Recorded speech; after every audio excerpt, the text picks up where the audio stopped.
Oh, that's good. Still, we connect. Unfortunately, they are all retired now. Saya yang terakhir yang masih kerja. We should get the legacy first from them, you know, before they all doesn't want to have anything to do with the industry. I mean, yeah. But the good thing is you never retire really from. Exactly. You know, I think our industry needs expertise, skill. Well, there's a good saying in many meetings nowadays, mineral industry meetings, we see green, the two colors, green and gray. Gray for the hair in the old team, but green for the young, new guys, and not so much in between. You know, the middle career, not so many.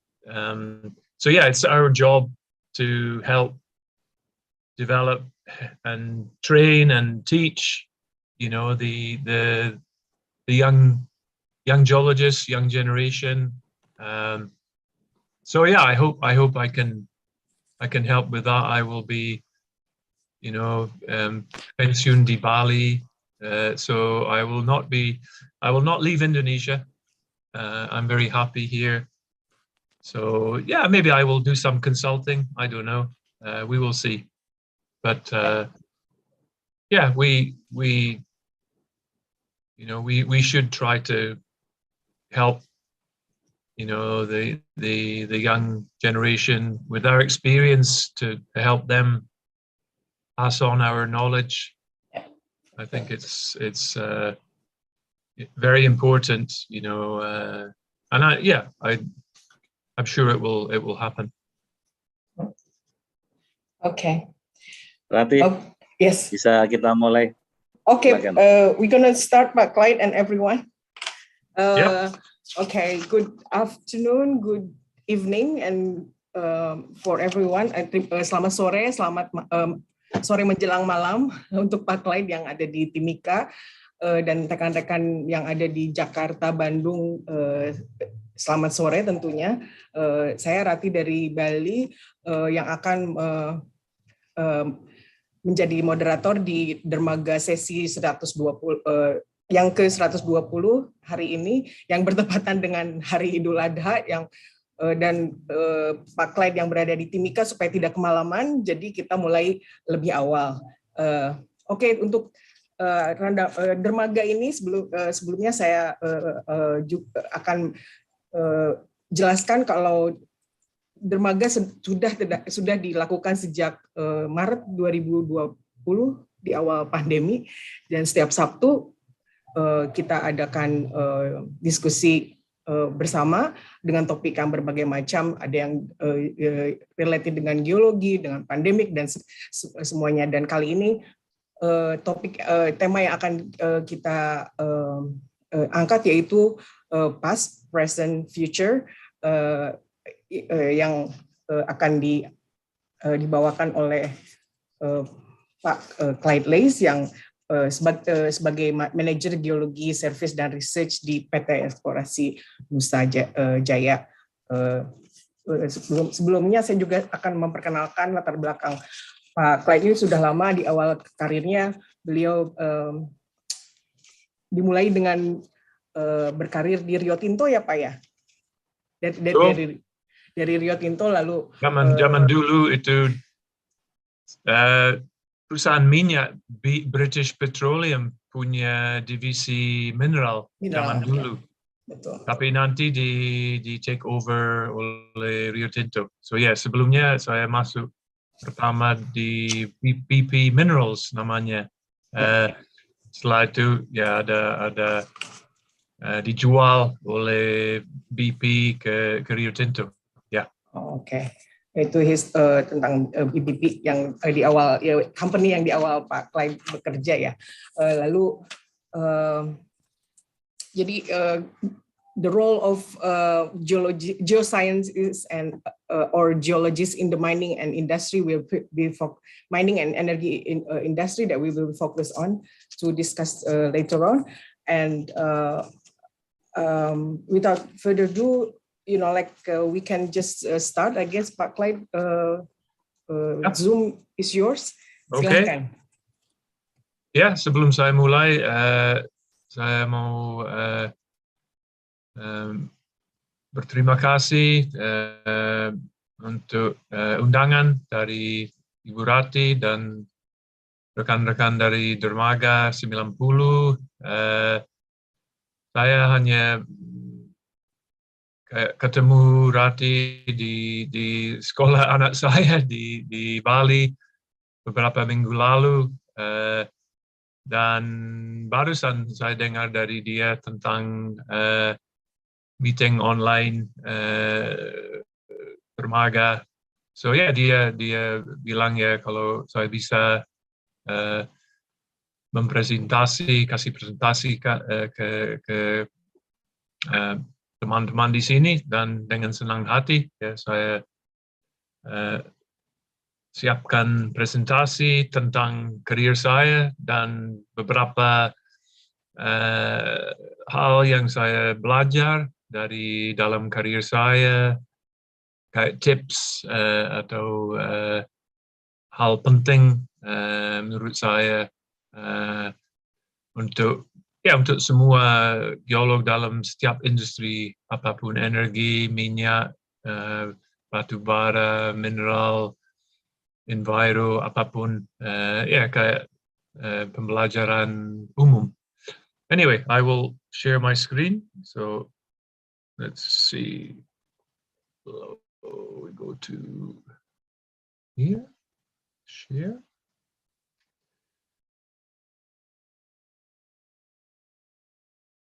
Sudah lihat screen saya? I will.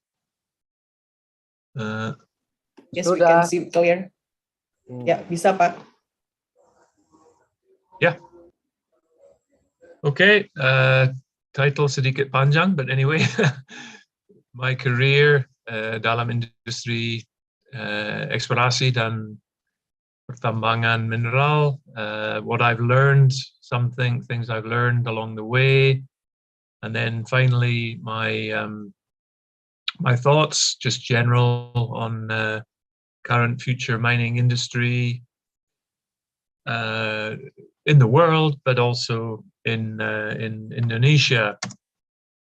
So here's just a summary of my life as a geologist. I started my first degree a long time ago, 47 years ago, 1975,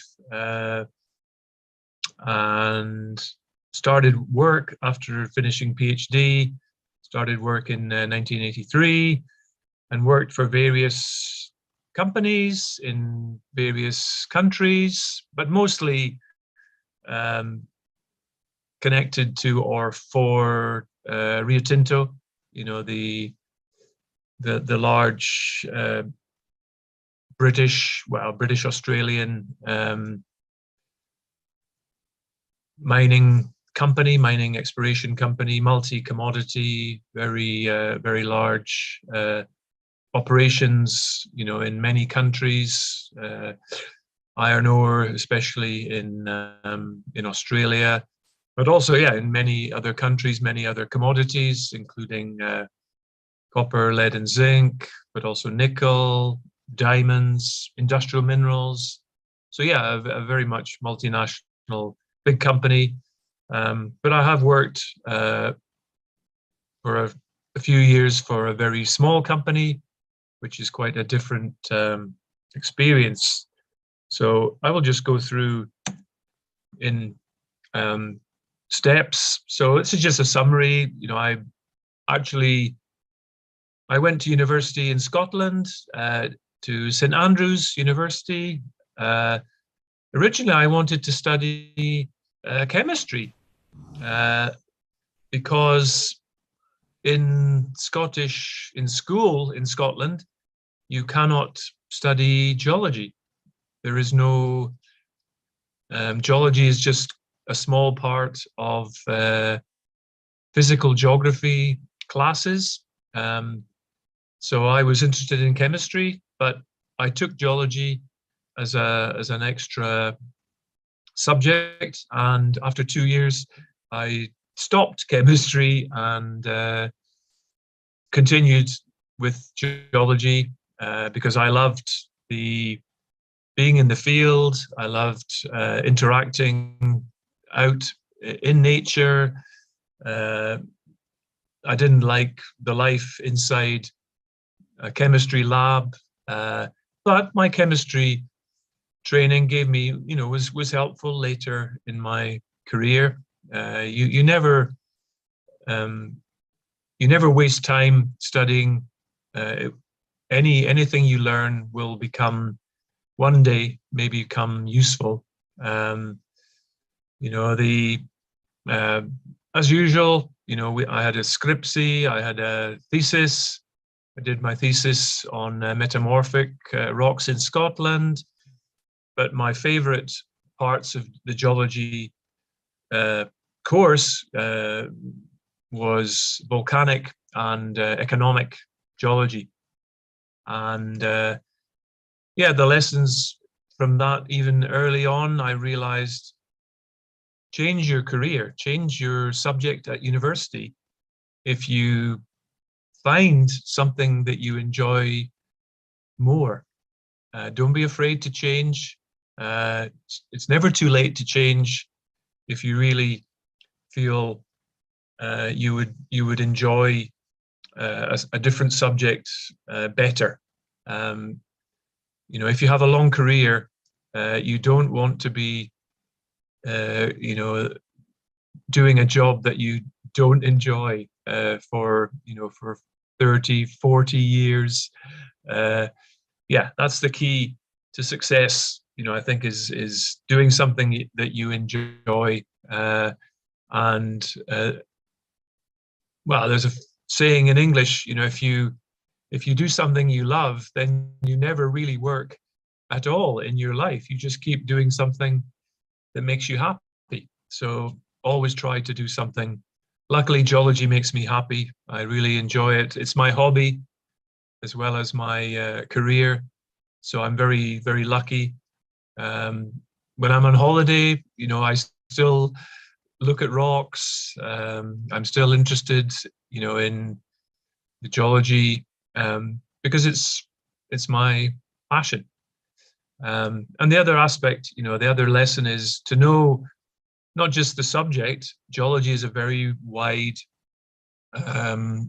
subject, can be applied to many, many different industries. So it's important that you realize what parts of geology are of most interest to you.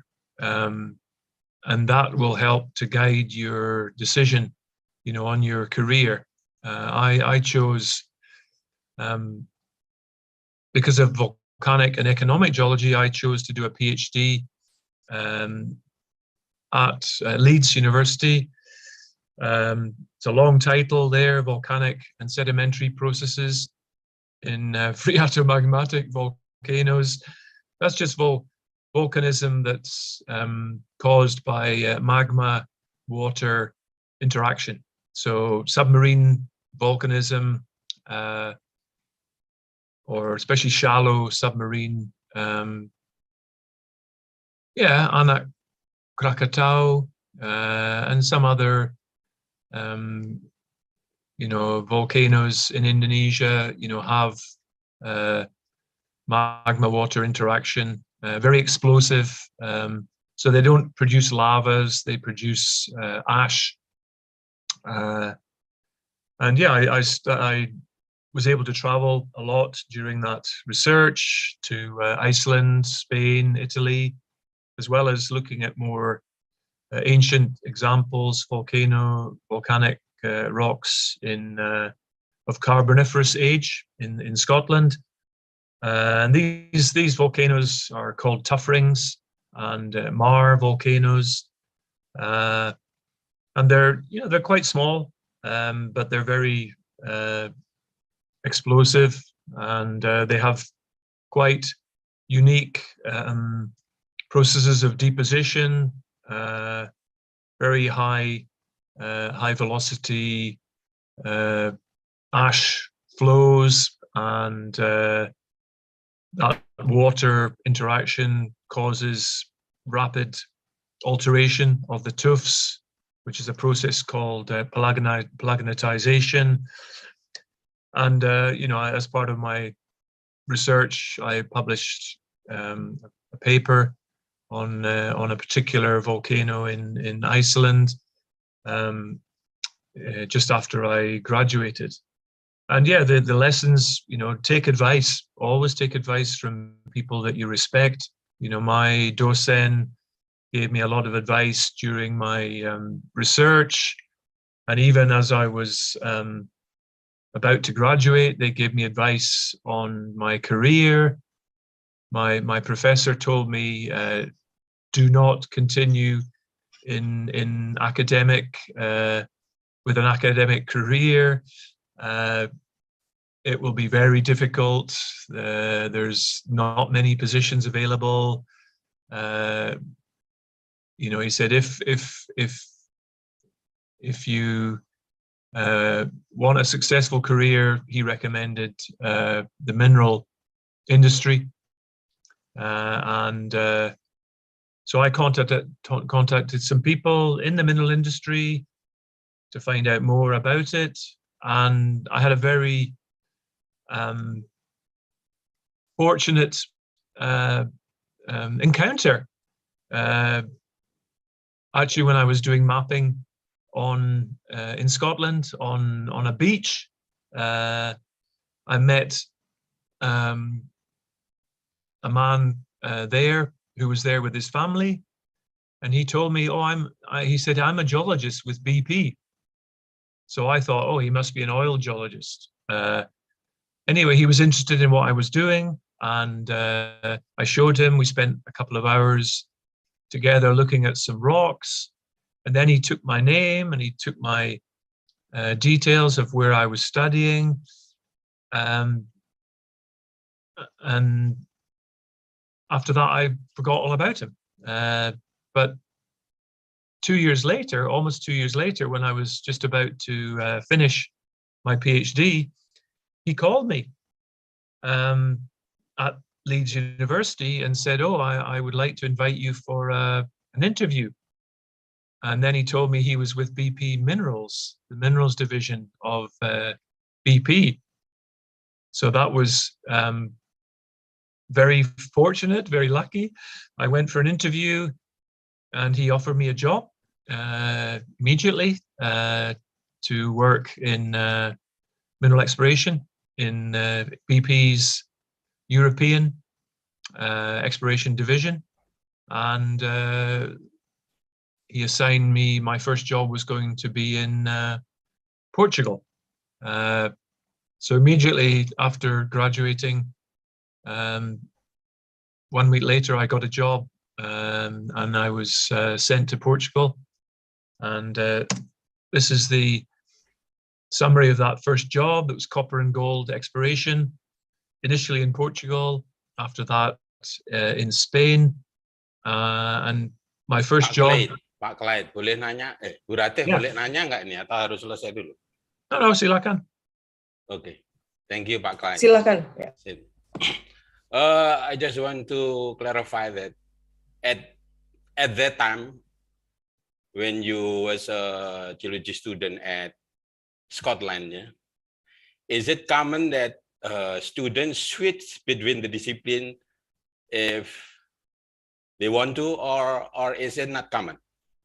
Because as long as I know, at least at ITB, that someone who move or switch the discipline has to be a good reason. For example, like my friend switched from geology to perminyakan or to teknik fisika. They have blind color, so they could move from geologists to other discipline. But how was at that time when you were student in college? Right. No, it's a good question. the Scottish university system is a four-year degree, and in your first year, if you choose, well, first of all, you must choose between science subject or we call it arts subject. So once you choose a science subject, you must choose three subjects in your first year. So even though I was planning to major in chemistry, I had to take two other science subjects, and because I chose chemistry, they recommended physics. But the third subject, the university said you can choose between mathematics, biology, geology, astronomy, some other science subjects. So I was able to choose geology, and there was no real. And then in the second year, you must drop one subject, but keep two. So I dropped physics and kept geology and chemistry. And so actually, and they're taught at the same level of detail, so that you can still choose. In Scotland, you can. It's not really changing. You've already taken. I took chemistry and geology, for 2 years, and then I could choose either one to take to my final degree. Or in some cases, some people could take a joint degree. So some people actually in my class took a joint chemistry geology degree. So actually, it's the Scottish system. The Scottish system allows students to not to have to make a final decision, at the beginning of their studies. You have 2 years within which you can take two subjects and then choose one of them with no penalty. So it's a special. Other universities, like in England, it's not like that. You take one subject, and from the beginning, you're more or less fixed in that subject. But in Scotland, they believe in a broader education, and also they realize when you're young, it's difficult to make a final decision. So they give you more options and more time. So it's a special feature, I think, of university in Scotland, which was very helpful for me. So in the first year, basically, you must take the basic science, or first and second year. Is that right? No, you just take first year three subjects. Okay. In first year, and they're all. So I could have, kept physics and dropped geology, or kept any combination. In second year you take two of those subjects, and then in third and fourth year you focus on just one of the subjects, or in rare cases you can take a joint degree. So take two subjects through to a joint degree. So yeah, it's a good aspect of the educational system in Scotland, which allows you more time to make a final decision about your the final degree that you choose. And it's still same up until now, or is it some changing? Okay, good. Nope, same.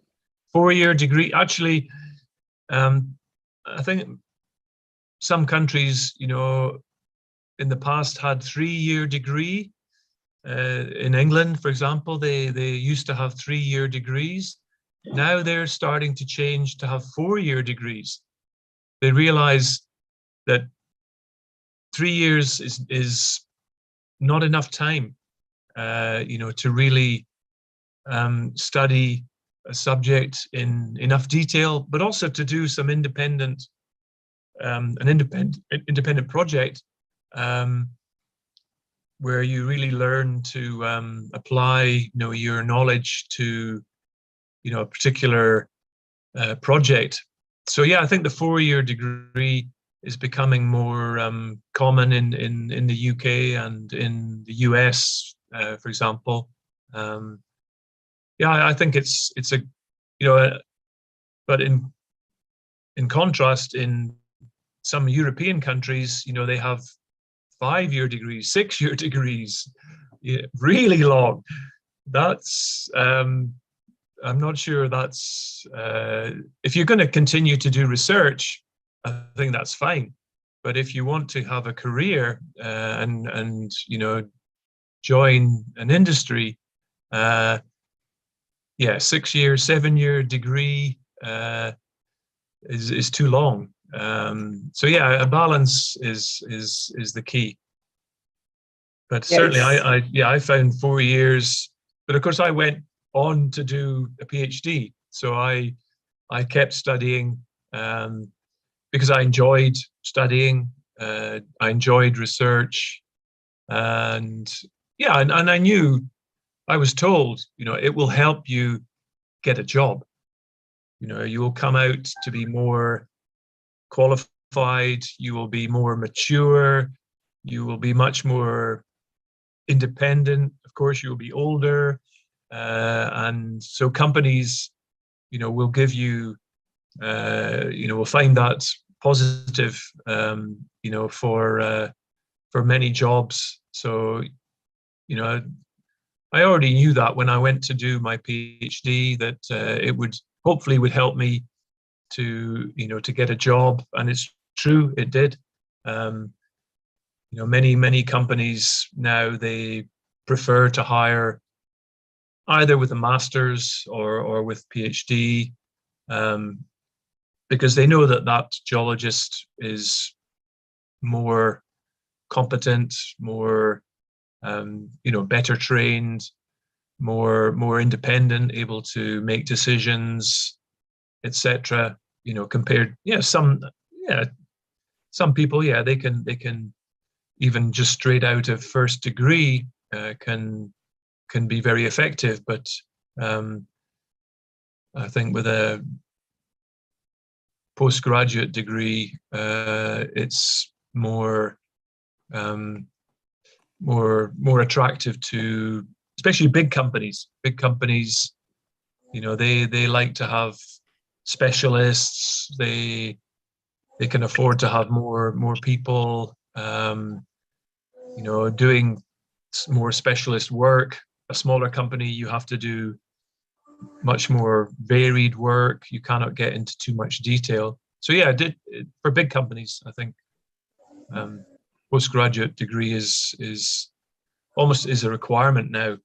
You'd be very difficult to get a job, for example, in BP Oil or in Rio Tinto, if you're just a fresh graduate. Okay, Mas Kamsi, is that answer your questions? Oh yeah, Pak Lad, in ITB, I think it's 4 and 4.5 years for bachelor for S1. It's it used to be long, but now it's 4. I think since the 90s, it come to 4.5 years. The length. Yeah, I think that's good. Yeah, that's what we see. From the geologists that we hire, they have 4 years plus minus, which is good. I personally think that's the right length of time. 3 is too short, 5, 6 is too long. So yeah, 4, and it seems like other countries, are now agreeing and following the same 4-year length, which is becoming standard. Ya, Mas Kamsi sudah terjawabkah? Is it okay? Sudah, Can we? cukup. Can Terima Pak kasih. Clyde? Yeah, Pak Clyde, you can continue. Thank you. Okay. Go ahead. Yeah. So my first job was a bit strange because, you know, I'm a geologist. You want to be mapping, you want to be studying the outcrop, the rocks, and the project I was assigned to had no outcrop. At surface, the only rocks were sediments, poorly consolidated sediments, tertiary sediments, but they were covering up to 200 meters thick above the host rocks for the BMS, volcanogenic massive sulfide deposits that we were searching for. So in that project, we used a lot of geophysics to explore below the tertiary sediments. We used gravity, magnetics, we used electromagnetics as well. We used also resistivity. So I was very lucky. My first job, I had to learn a lot about geophysics, and we did a lot of drilling through those tertiary sediments. We had to almost map the bedrock, the underlying. They were actually carboniferous host rocks, volcanics, and we drilled many holes through the sediments, the cover sediments. So I learned a lot about drilling as well in that first job. So yeah, that was very lucky. Yeah, we looked at the geology of the drill core, obviously. So I learned a lot about core logging, you know, gathering a lot of detailed information from drill core. So when you drill and it's so expensive, you must get the maximum benefit from that expensive drill core. So yeah, we would log it in great detail. We would you know, cut the core, take a lot of thin sections, do petrography, do geochemistry. Yeah, even we would measure geophysical parameters, you know, the conductivity, the density, you know, even the seismic velocity of the different rocks to help our geophysics, you know, be more effective. So yeah, that was a good, very lucky first project for me. And then I was moved to do epithermal gold exploration, first of all in Portugal, and then I was transferred to Spain. And then in Spain, there was a quite advanced project, a lot of drilling already completed. They were already estimating resources, but that it was complicated because of faulting and folding. So I had to improve my structural geology knowledge, and also we took a lot of samples for metallurgy testing because the gold was locked within pyrite, so it was refractory gold, so had metallurgy problems. So yeah, I had to learn about metallurgy, you know, because BP Minerals, they had structural experts, they had metallurgy metallurgists who would visit the project, so I could work with them and learn from them. And of course, being in Portugal and Spain, I had to learn the languages, which was great. Our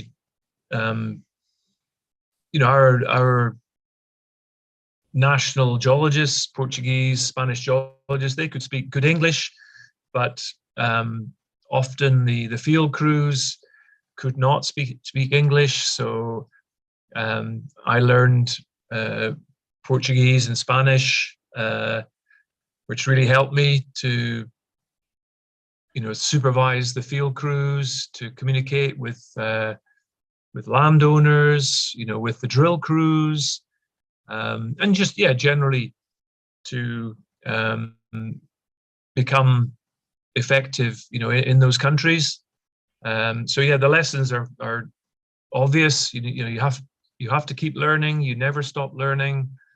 Any way you can learn, by formal training, or by working with experienced experts, or by yourself, by study. Now it's easier online. You can study so much,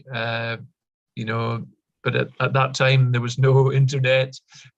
So we would study from books, from journals, geological journals, etc. And of course, non-geology skills, equally important: drilling, geophysics, metallurgy, languages, many other important non-geology skills that you must have to be effective, in mineral exploration. And so, I was lucky to have the chance to learn many of those, in my first few years of my career. Even though BP Minerals was a large company, in the individual countries, the teams were quite small. We had, in Portugal, we had maybe 6 geologists only, 2 main projects. In Spain, we had maybe 10 geologists and 3 projects. So not, but we could always get technical help from BP Minerals UK. They had experts, and who they would visit regularly and help us understand, the geology and the other aspects of our projects. So we had good training, in-house training, and then for many reasons, but partly because our exploration budget when I was in Spain was cut back greatly. This was actually when BP Minerals was sold to Rio Tinto. So the first year after that takeover by Rio Tinto, it seemed like Rio Tinto was not sure about their plans for exploration in Spain. And so we had a very small budget. We could hardly do anything.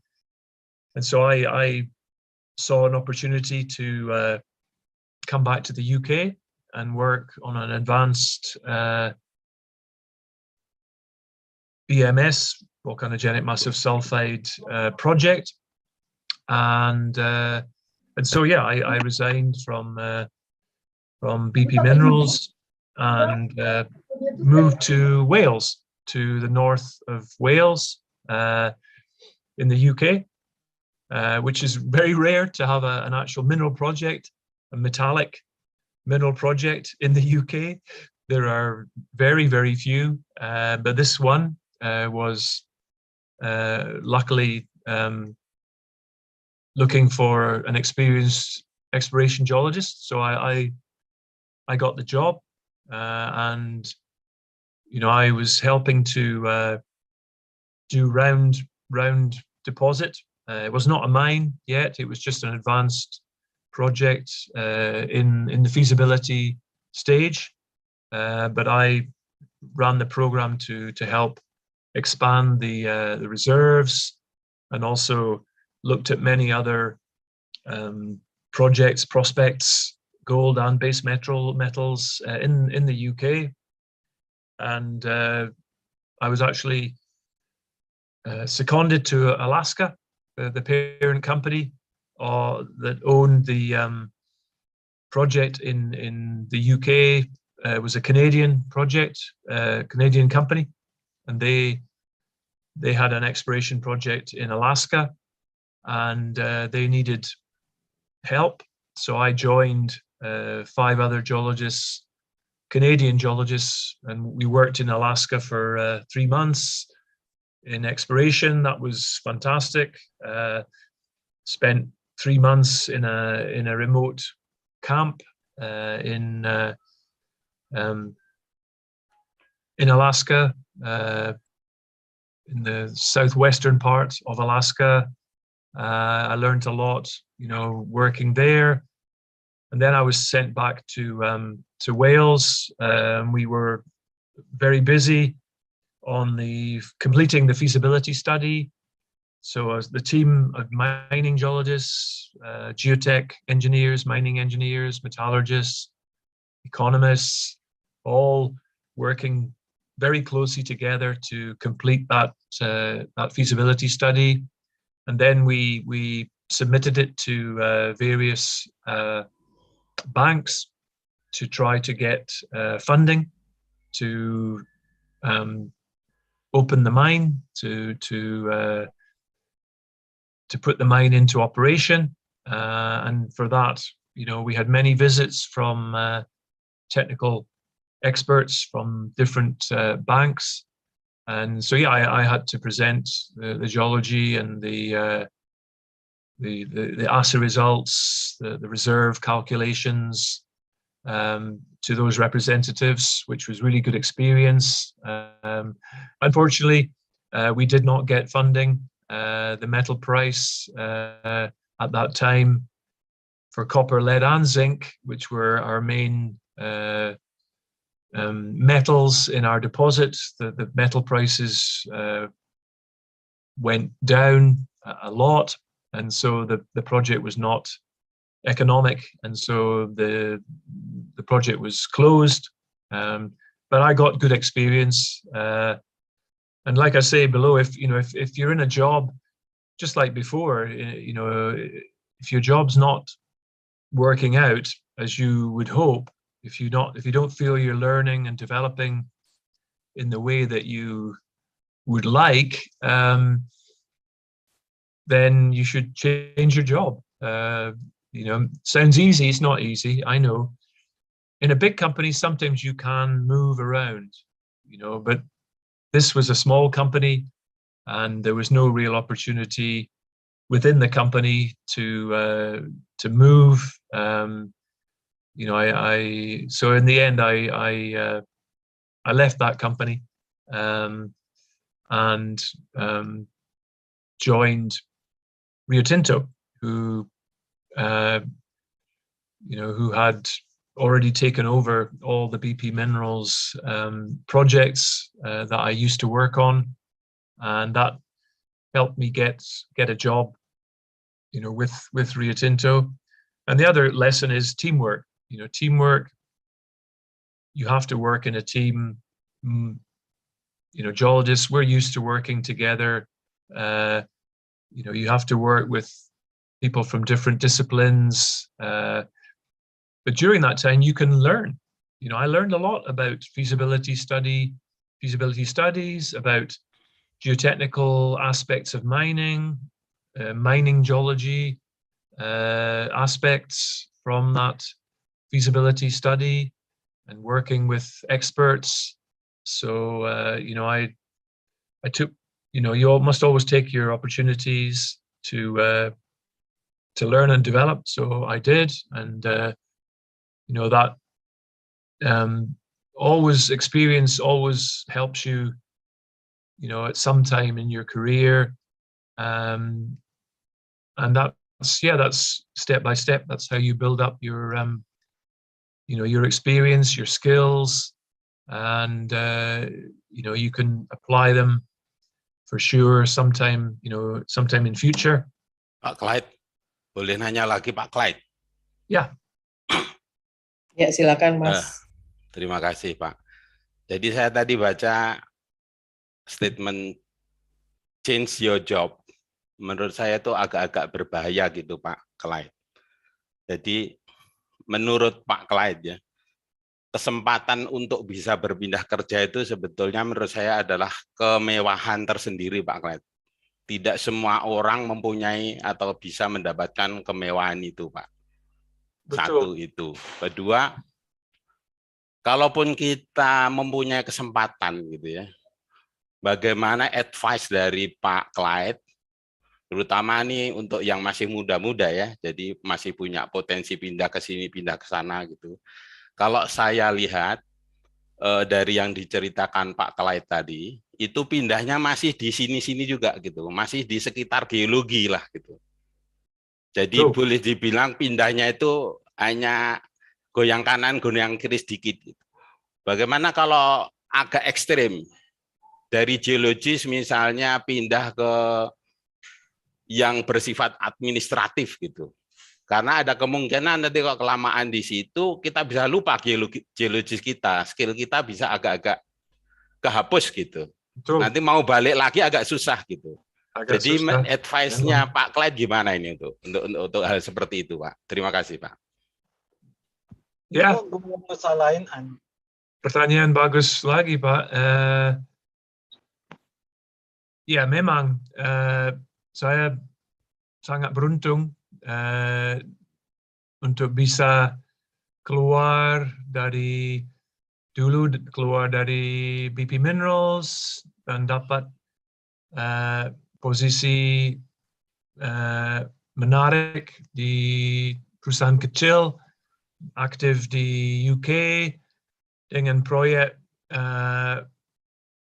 dalam fase feasibility. Itu yang saya cari karena saya sudah hampir 8 tahun pengalaman dengan eksplorasi lapangan dan saya merasa ini langkah berikutnya ya harus kalau dalam BP Minerals tidak bisa ya saya sedikit dapat pengalaman dalam proyek di Spanyol yang mulai dalam pre-feasibility, tapi dalam perusahaan besar mereka punya banyak karyawan ahli feasibility. Tapi dalam perusahaan kecil bisa sangat fleksibel dan tim jauh lebih kecil dan bisa belajar di Spanyol. Mereka hanya panggil saya khusus untuk menjelaskan tentang geologi. Habis itu mereka ambil sampel sendiri, hasil dari sampling dari metallurgi, saya tidak sharing sama saya, tapi di perusahaan kecil di Wales, di UK, tim kecil menerima semua informasi. So ya benar, saya tidak keluar dari industri eksplorasi, pertambangan, tapi ya tergantung situasi. Kalau seperti saya bilang sebelumnya, industri kita naik turun. Mau tidak mau, sangat kemungkinan geolog harus akan di PHK dari perusahaan dan kalau industri sangat negatif atau tidak ada banyak kesempatan, ya mau tidak mau ya kita harus cari duit So menurut saya semua berhubungan dengan alasan. Kalau kita punya pekerjaan yang sangat bagus, tapi keluar untuk area sangat berbeda dari geologi ke administrasi, nanti mau balik ke geologi, perusahaan akan merasa, kok ini aneh? Apa ini? Kenapa orang keluar? Dia ada kerja yang bagus, tapi pilih untuk keluar. Nah, kalau di PHK perusahaan, dan karena itu dia pindah ke administrasi, dan menunggu sampai ada kesempatan lagi, oke, tidak masalah. So, menurut saya, tapi ya orang mau pilih, seperti saya punya adik, contohnya. Dia lihat saya, dia 3 tahun lebih muda daripada saya. Dia lihat saya senang sekali ikut karir dalam geologi. Dia pilih juga geologi untuk kuliah di Scotland. Tapi saya tahu dia tidak cocok untuk geologi. Tapi dia nggak mau dengar. Dia pilih geologi, dia masuk universitas di Scotland. 1,5 tahun kemudian, baru dia sadar, oh, saya nggak cocok dengan geologi. Dan dia pindah ke accounting. Dan sekarang dia ahli accounting di Amerika. Dan dia senang sekali. Dia sadar, oh ini baru, tapi dia susah dulu, bingung dia pilih apa, karir yang mana. Berarti ya, menurut saya semua berhubungan dengan situasi. Tapi yang saya sering bilang sama teman-teman di sini, jangan terlalu mengharap dapat karir sepanjang saya dalam satu perusahaan. Saya sudah 25 tahun di Freeport, itu tidak normal. Itu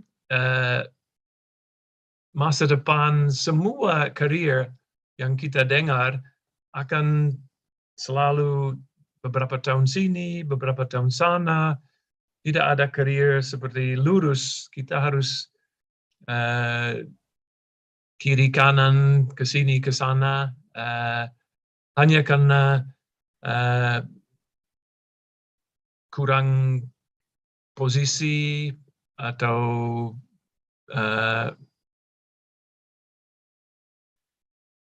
industri apapun akan merubah sangat secara drastis karena efek dari teknologi atau ekonomi. So ya,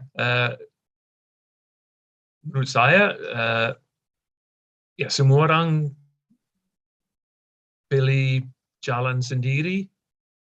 Tapi kalau keluar dari geologi dan mau kembali ke geologi, kenapa? Kalau ada alasan karena memang PHK dari perusahaan, tidak ada kemungkinan dapat kerja lagi dalam industri, berarti pindah ke area yang lain, tapi menunggu saja dan mau kembali, it's normal, it's okay. Ya mungkin itu aja komentar saya. Baik, terima kasih Pak Clyde. Ya, silakan Pak, dilanjutkan. Oke, but ya, saya sangat beruntung memang. Tapi seperti saya bilang di sini ya, saya pindah ke Rio Tinto. Kenapa saya dapat kerja di Rio Tinto? Lewat teman yang dulu kerjasama dengan saya, tapi dia tidak keluar BP Minerals, dia nanti masuk ke Rio Tinto, dan kita masih ada kontak antara dia dan saya. Berarti habis proyek di Wales tutup, saya langsung telepon dia, saya bilang bagaimana di Rio Tinto ada posisi cocok buat saya. Untungnya dalam 2 minggu dia telepon balik, dia bilang ada di pusat teknis Rio Tinto di kota kecil tidak jauh dari London, dan karena saya datang untuk interview di pusat itu, dan hampir setengah karyawan dari pusat di kantor itu saya kenal dari waktu bersama-sama di BP Minerals. Berarti mereka semua terima saya, cepat terima saya, tidak ada tidak ada masalah. Bukan interview, mereka hampir baru mulai, mereka bilang kalau mau posisi ini silakan. Jadi saya beruntung sekali, but itu sangat penting sekali. Lebih lama dalam satu industri, kita bikin network, kita bikin kontak, dan ya kita bantu teman bantu kita, proses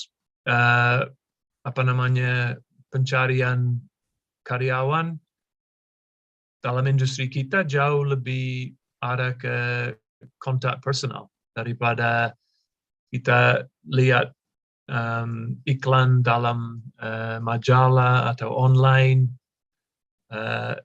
Untuk posisi yang butuh geolog dengan pengalaman, kemungkinan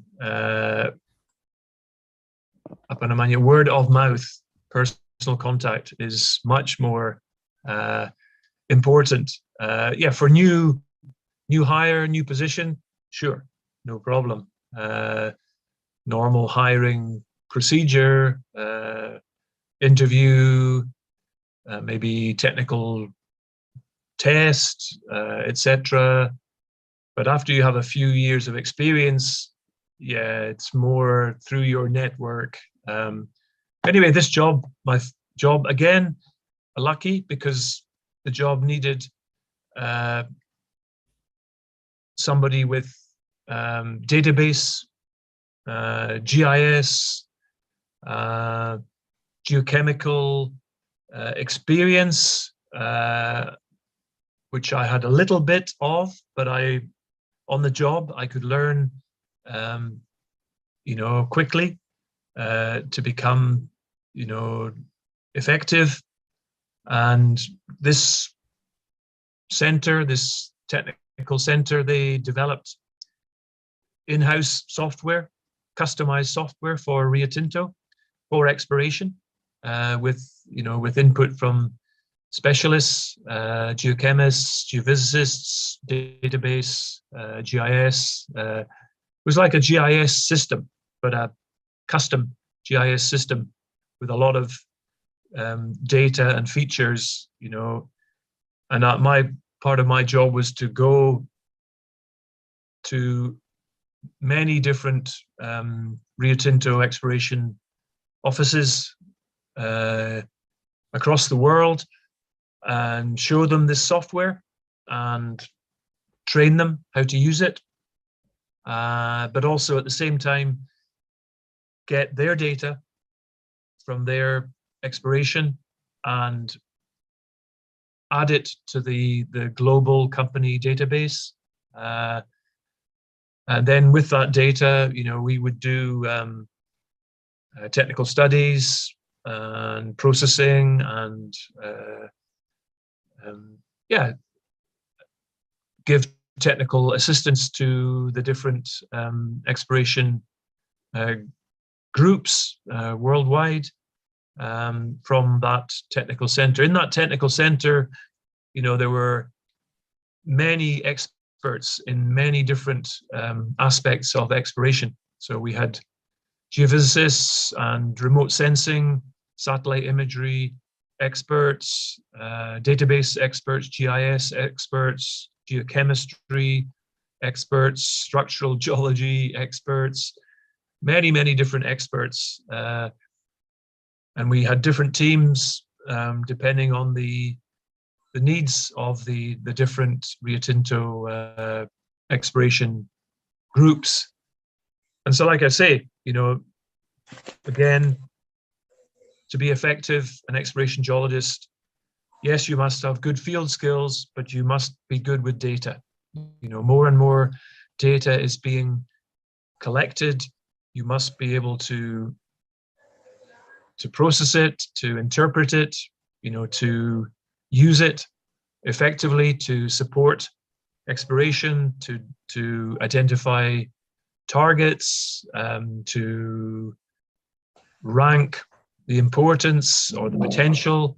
So that was, again, was very useful experience for me. And then in that same office, as well as the technical support, Rio Tinto had a small advanced project group, and they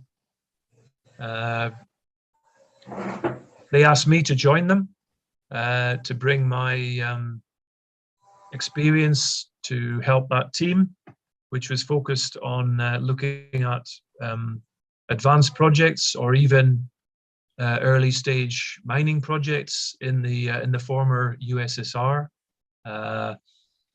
You know, this 1994 was not long after the breakup of the Soviet Union, and so Rio Tinto, as well as many other mining companies, you know, was very interested in potential in Russia and the other former Soviet Union countries. So I was assigned to focus on projects in Russia and Uzbekistan, and made many visits out there to look at projects, to assess potential, gather data, and I really enjoyed that, but it was very difficult working in Russia to try to get data from a Russian geologist or the Russian Geological Institute. Almost impossible. They were very sensitive about mineral deposit data. Yeah, they would not let us copy it. It was very hard, but you know, slowly we were gathering information, and then in late 1995, soon after Rio Tinto had signed a joint venture with Freeport, a team was created in that technical center in the UK, focused on supporting PTFI exploration as part of the joint venture, and so I switched to join that team, and was soon sent to here to Papua in 1995, early 1996, to work with the Freeport geologists and to help them, you know, with exploration. And you know, that just was, again, lucky. I was in the right place at the right time. So like I say in the lessons learned, you know, if you are given an opportunity, you should really take it. If the company gives you an opportunity, you should really take it. Otherwise, you know, you must have a very strong reason to not take it. And I was told you know, this is a fantastic opportunity to work on the Freeport joint venture, and it was true. It was, and of course, that's the reason that I am here now, because of my initial, you know, support to Freeport exploration, even though I was still based, you know, in the UK.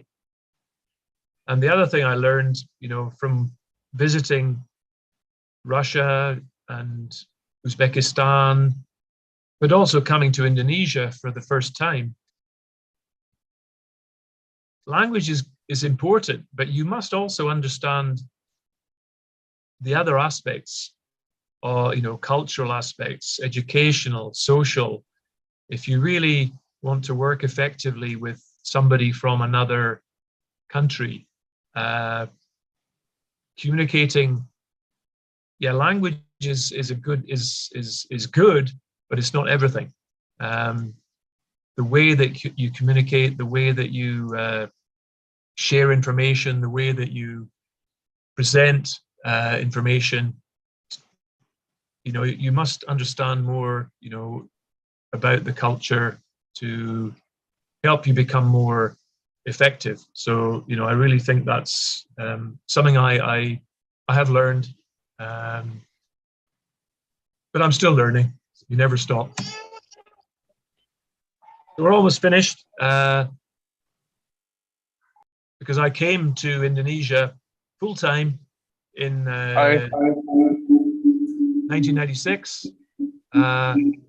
Basically, Rio Tinto asked me to, or Freeport actually asked Rio Tinto to second some geologists full time to give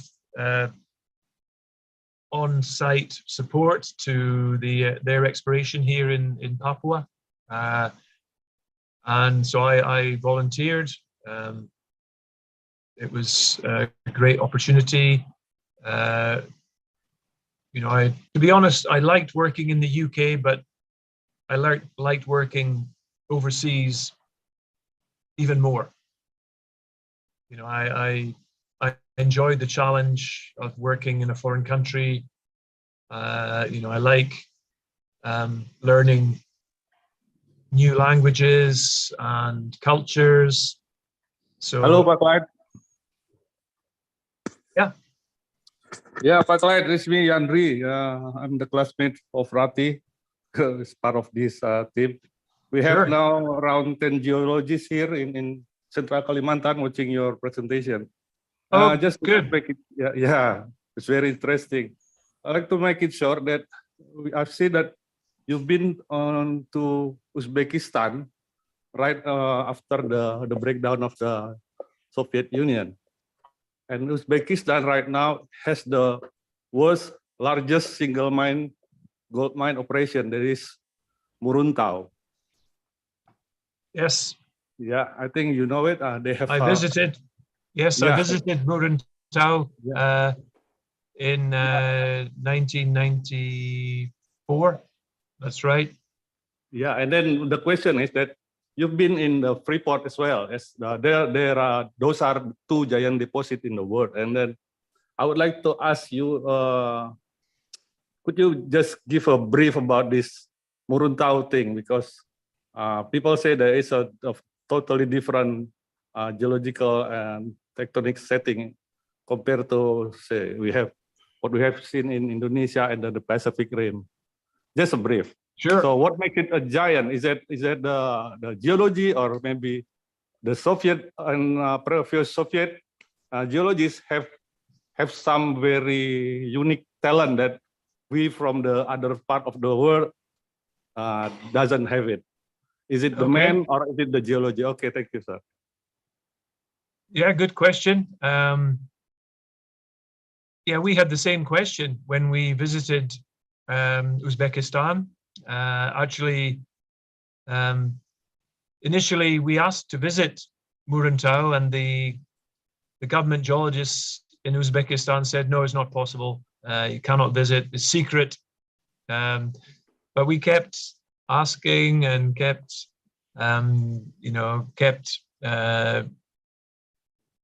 kept requesting, and finally, they agreed just at the end of our visit. We were there for 1 month, but yeah, going there, and I studied it afterwards. It's a structural deposit. It's a metamorphic. It's like a metamorphic quartz vein deposit, except that there are thousands of quartz veins. It's like a shear zone. So yeah, there's nothing like it in Indonesia that I know of. Presumably there's an intrusion at depth, which is the source, of the gold.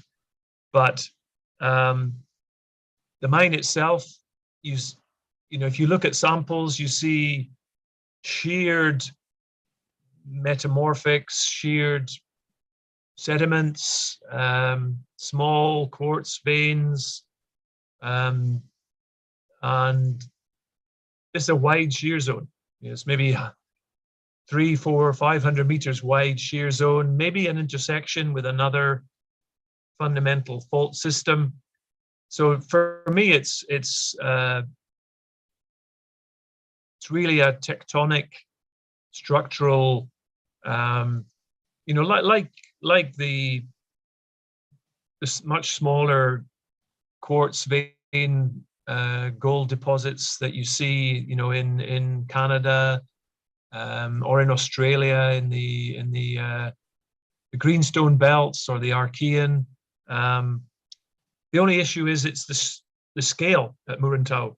So it's not just 1 or 2 or even 100, it's maybe thousands of small veins. And the structural control has been very, very effective and has focused the fluids, into a relatively small structural kind of deposit. So yeah, you're right. But there was a very good paper a few years ago in Economic Geology, I believe, about Murantau. I will have a look for it. I downloaded it. I can get you that paper, but it kind of explained. When I visited, it was not clear. The Soviet geologists, they have some strange concepts which we could not really understand. But this paper in Economic Geology does a good job of explaining. But yeah, I mean, Murantau, is world-class gold deposit. I forget the original reserves. It's hundreds, if not thousands, of tons of contained gold. Yeah, it must be thousands of tons of contained gold. A fantastic deposit. I wish we weren't even allowed to go to the open pit.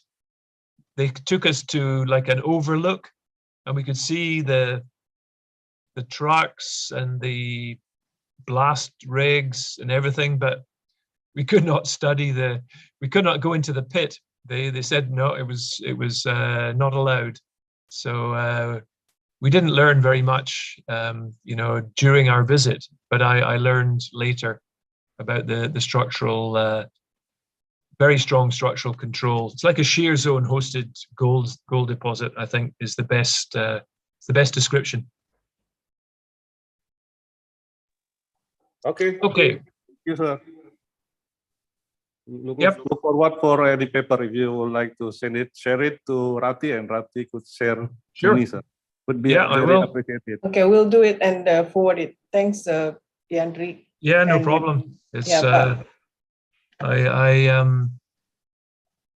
I have to say, I've been a member of SEG, you know, the Society of Economic Geologists, for many years.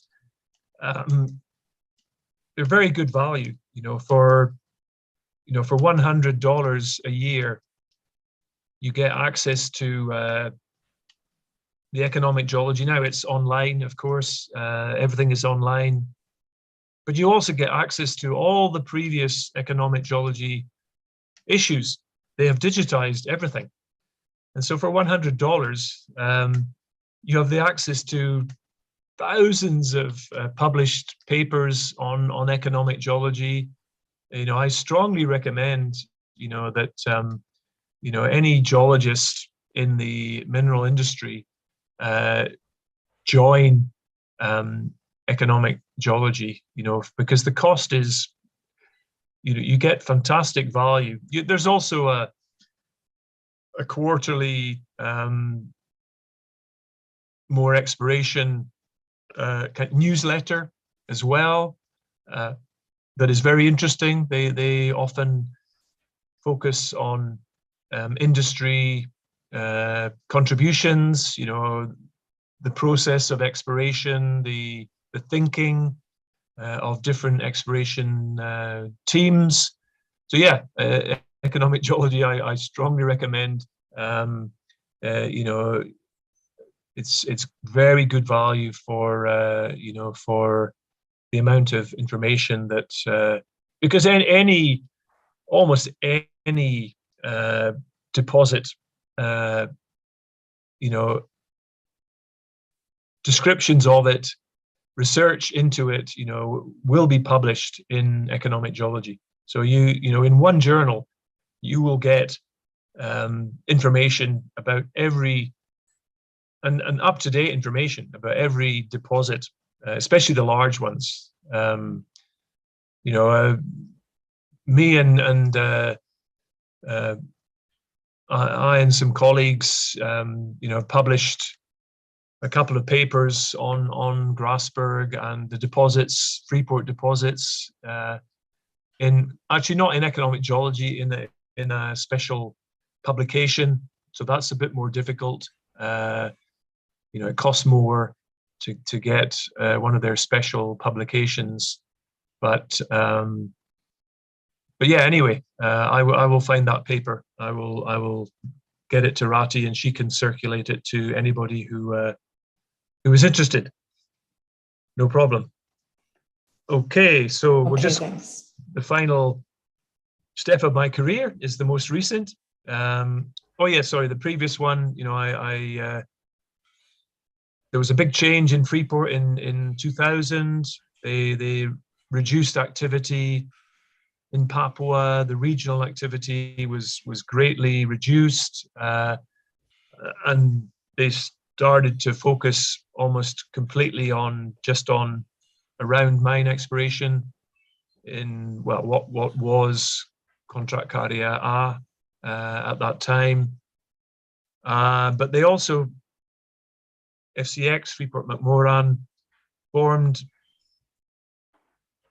PT MineServe. You may have heard of PT MineServe, and later that was kind of replaced by Eksplorasi Nusa Jaya, which are exploration service companies, and that allows employees of those companies to work on any Freeport project, because the law is quite clear. If you are employed by PTFI, you cannot work on a different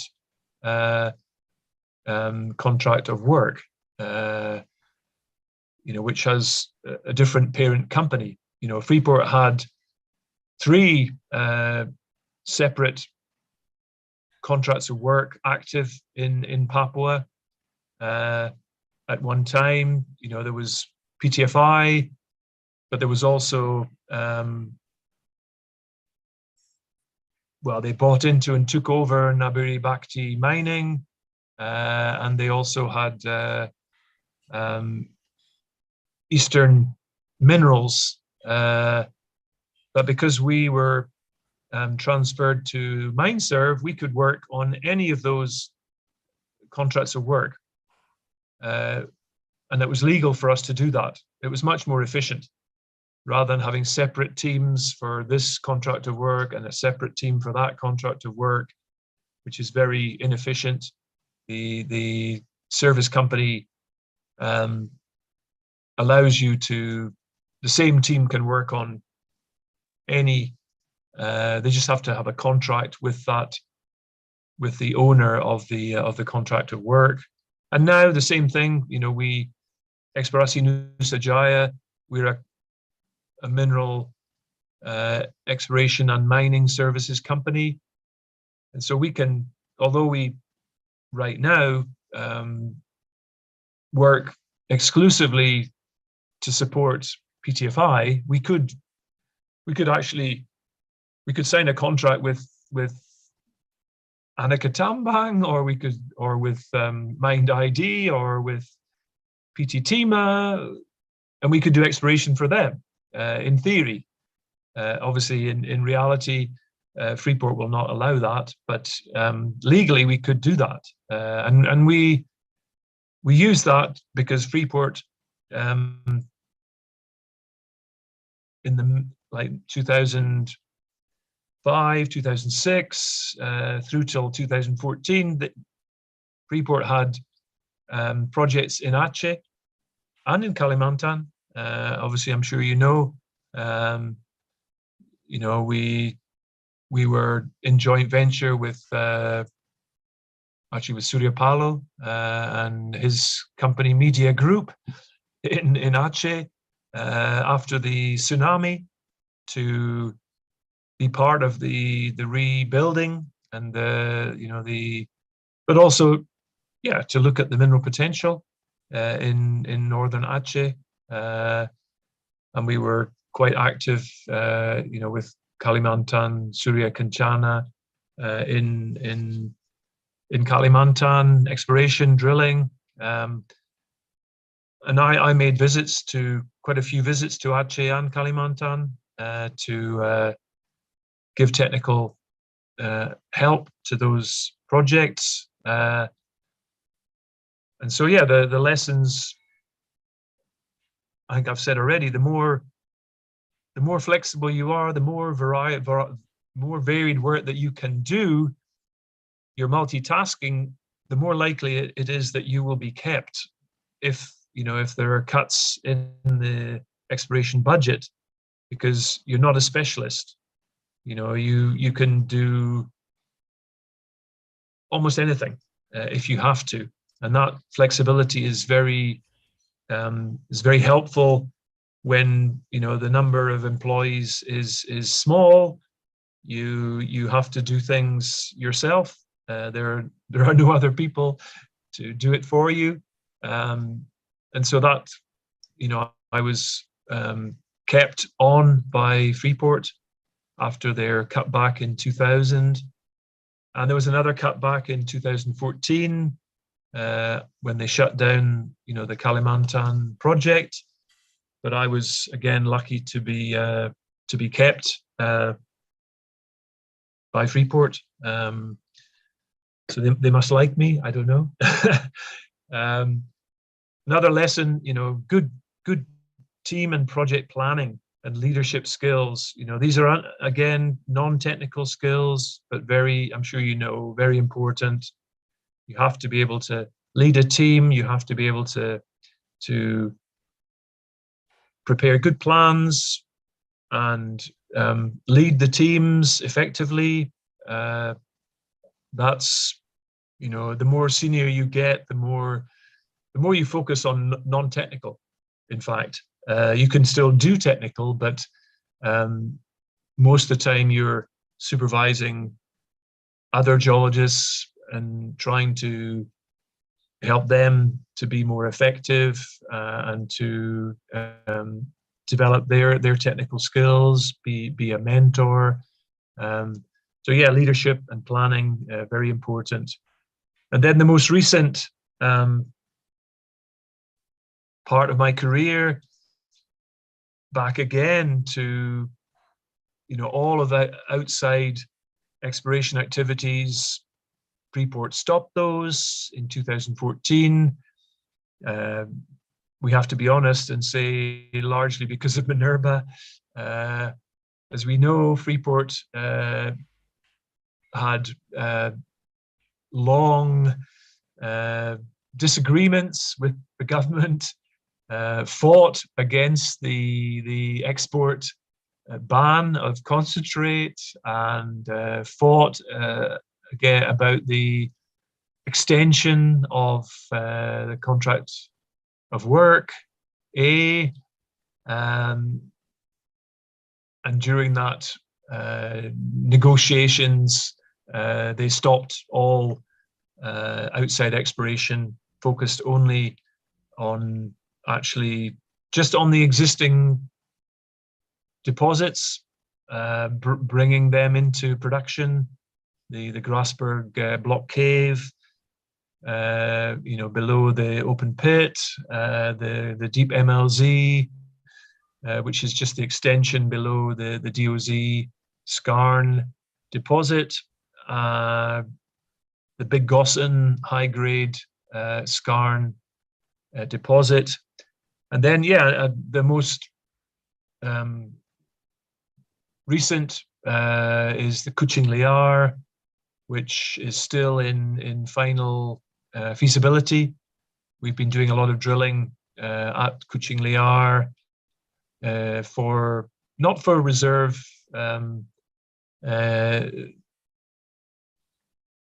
delineation, but actually for metallurgy and geotechnical aspects, which are critical for a successful mining operation.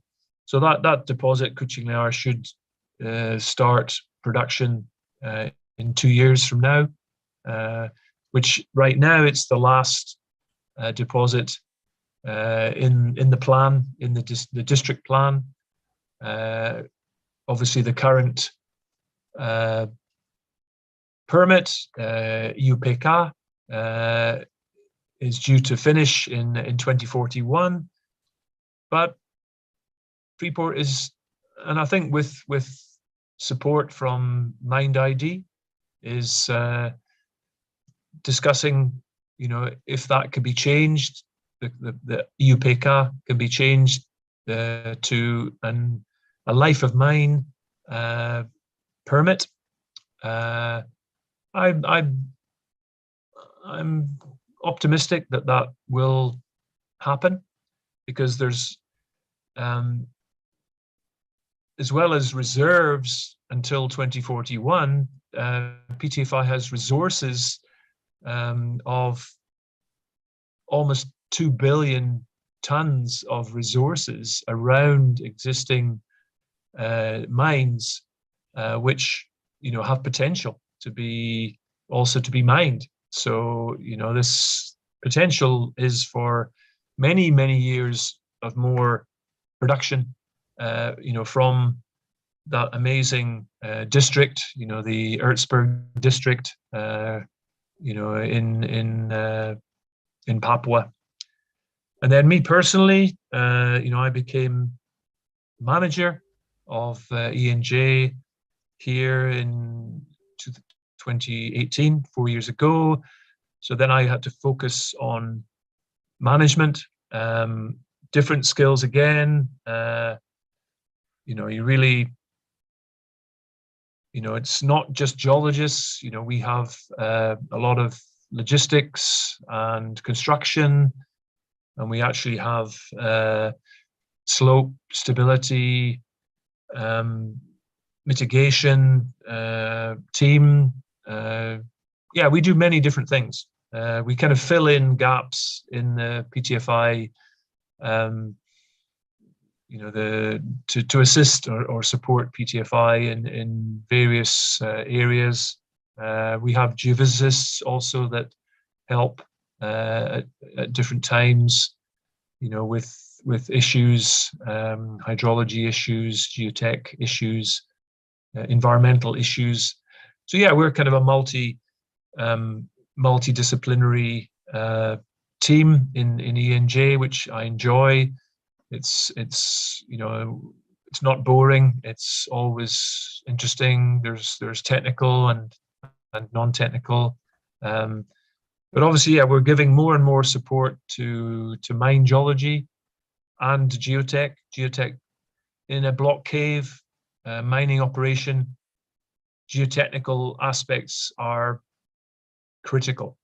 You know, we have a lot of with a block cave, you're going to get a lot of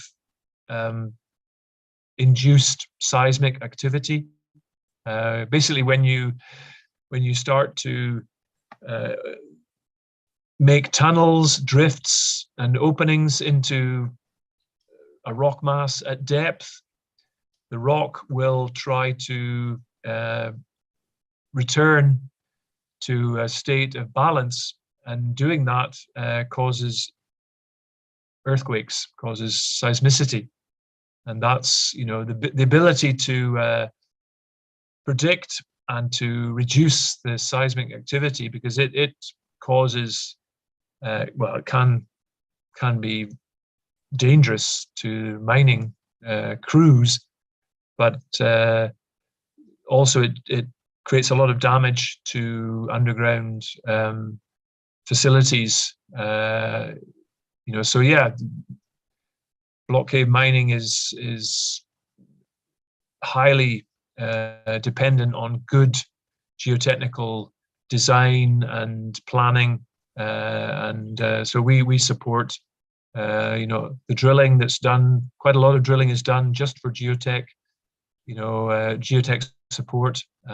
They install sensors for microseismic monitoring in drill holes, and we now have televiewer equipment that we can do surveys of specific drill holes to gather geotechnical information in situ, which is very important. So yeah, this is all our focus moved away from exploration, but we still do a lot of technical support to different aspects. So that is my career. Now, if I can get my there. So I'm sure this is not going to be anything new, I'm sure, for anybody here, but it's quite obvious, the current and the future of the minerals industry, we'll start with worldwide, is very positive. Metals demand, especially those metals needed for the transition to the low carbon future economies, copper, rare earth elements for a lot of the high tech equipment, batteries, etc. That demand is growing and will continue to grow. China's development has been less rapid recently, but it will be back. Once COVID is more under control there, I'm sure that China will demand for minerals, metals there will increase, and the rest of the world also, as it moves to develop. There's no question metals are essential. If we don't have metals, we go back to the Stone Age. So long term, even short term, the metal prices have been rising. Yeah, they've taken a bit of a drop recently because of the current situation in Ukraine and COVID and elsewhere, and sanctions on Russia, etc. But that will pass. That will it will not continue for too much longer. So there's a boom in the industry right now. A lot of increases in exploration by junior and major mining companies. Freeport's very active outside of Indonesia. It's very active exploring in North America and South America. Freeport has deposits in Arizona especially, and Chile and Peru, and we're exploring a lot in those countries and also in other North America and South America countries. And that trend is going to continue because almost any metal you look at, the future demand is growing, and the current projected supply cannot produce enough metal for the future demand. And even the current demand, deposits, of course, resources run out. Even large mines like Grasberg will run out one day. Grasberg will run out, in the next 20, 25 years, unless, we add reserves, to that mine. So yeah, new mines are required. A lot of new mines.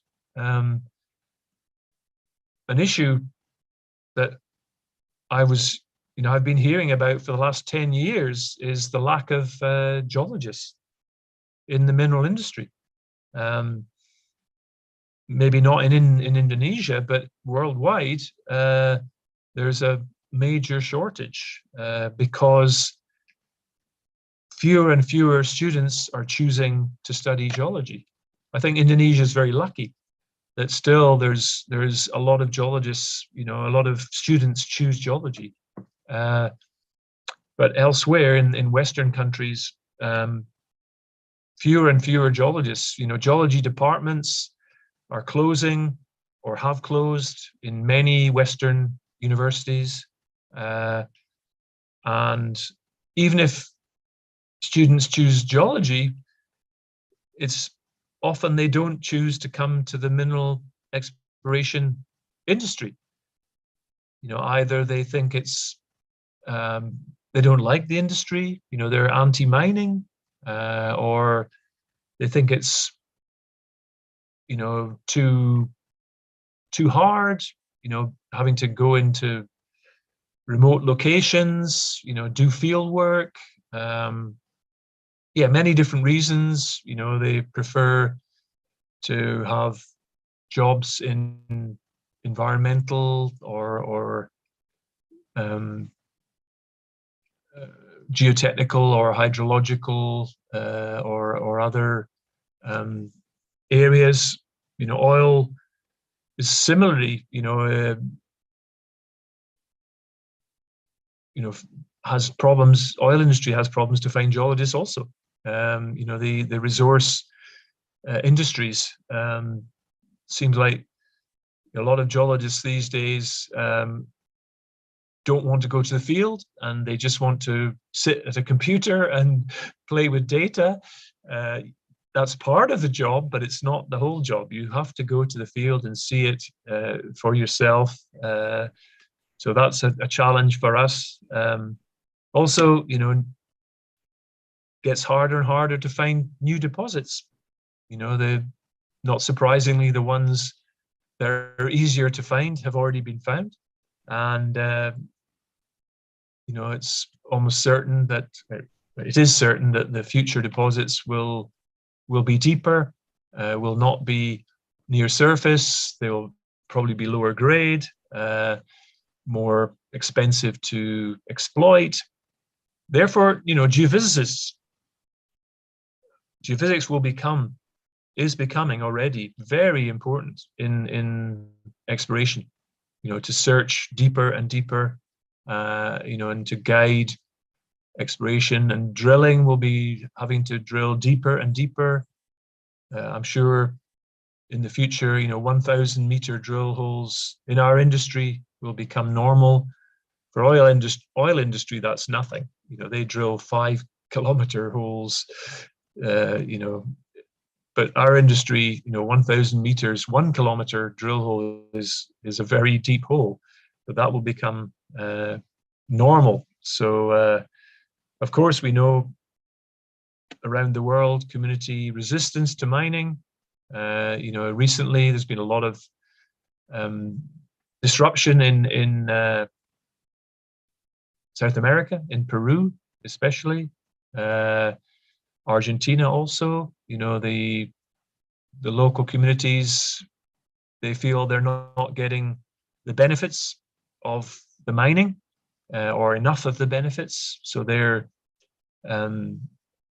blocking access roads and other other disruptions. Always very important to have your community, local community, supporting your operation. They're critical. I mean, they live there. So, but anyway, with all that, the future for our industry is very positive, of course. The need for metals increases, year by year. Every person, every country wants to develop. Every family probably wants their children to have a better life than the parents did. Technology moves ahead. That needs metals, a lot of metals. And so the worry is that there won't be enough metals. Recycling must get better. Yes, but you still need additional supply. So I have no doubt that the metal demand will drive more and more activity, mineral exploration and mining, for the foreseeable future. There's nothing that can replace metals, and until there is, that's the way it's going to be. And finally, what about Indonesia? What about Indonesia?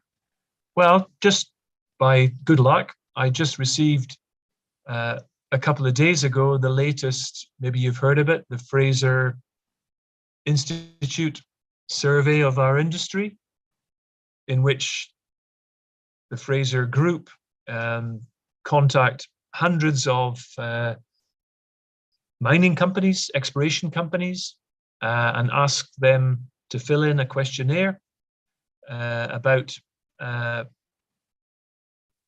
all the countries that they are active in or have been active in. And the questionnaire covers different aspects: the mineral potential, the legal framework, many others as well, the infrastructure, the availability of skilled labor. Anyway, I just chose the three. It's all about perception, though. Don't forget, you can't measure the mineral potential of a country. Or if you can, I'd like to see it. How would you do it? But it's the perception of hundreds of mining company executives. And it's hard to see, but I outlined it in red. There's Indonesia in the mineral potential index on the left side there. It's in position 33 of 84 countries. So it's in the top half of the mineral potential. And actually, Indonesia, only 5 years ago, it was number one. Indonesia was number one in the world in terms of perceived mineral potential. It's dropped maybe because exploration here has reduced greatly, and because companies are exploring in other countries, that's increase their perception of the potential of these other countries? I'm not sure. I mean, Indonesia's mineral potential hasn't changed, the real mineral potential, but the perceived mineral potential has changed, you know, from number 1 to number 33. And unfortunately, the legal system, where you can see it, it's right down at the bottom. Down there, you know, with Liberia, Mongolia, Burkina Faso, DRC, it's almost off the chart. So unfortunately, Indonesia's got one of the lowest legal perception or perceived legal system, you know, that's not supportive to exploration or mining in the world. And combining those and some of the other parameters, the overall, which is this figure 3, the investment attractiveness index, there's Indonesia at number 50 out of 84 countries. So what that is saying is that these hundreds of mining companies, their executives, would prefer 49 other countries to explore in before they would come to Indonesia. So that's tells us, you know, of course, mineral exploration is a global business, and companies will put their money where they think they can get the best return. And unfortunately, you know, they're mostly not choosing Indonesia. And we can see it, you know, in Freeport themselves, but also many other companies either reduced or completely stopped exploration in Indonesia after Minerva was implemented.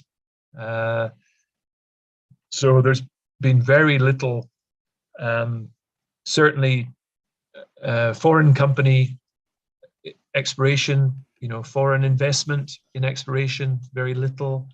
Freeport has continued to work around its existing deposits, but is not looking anywhere else. But we would like to, I can tell you, we would, if we saw a more favorable legal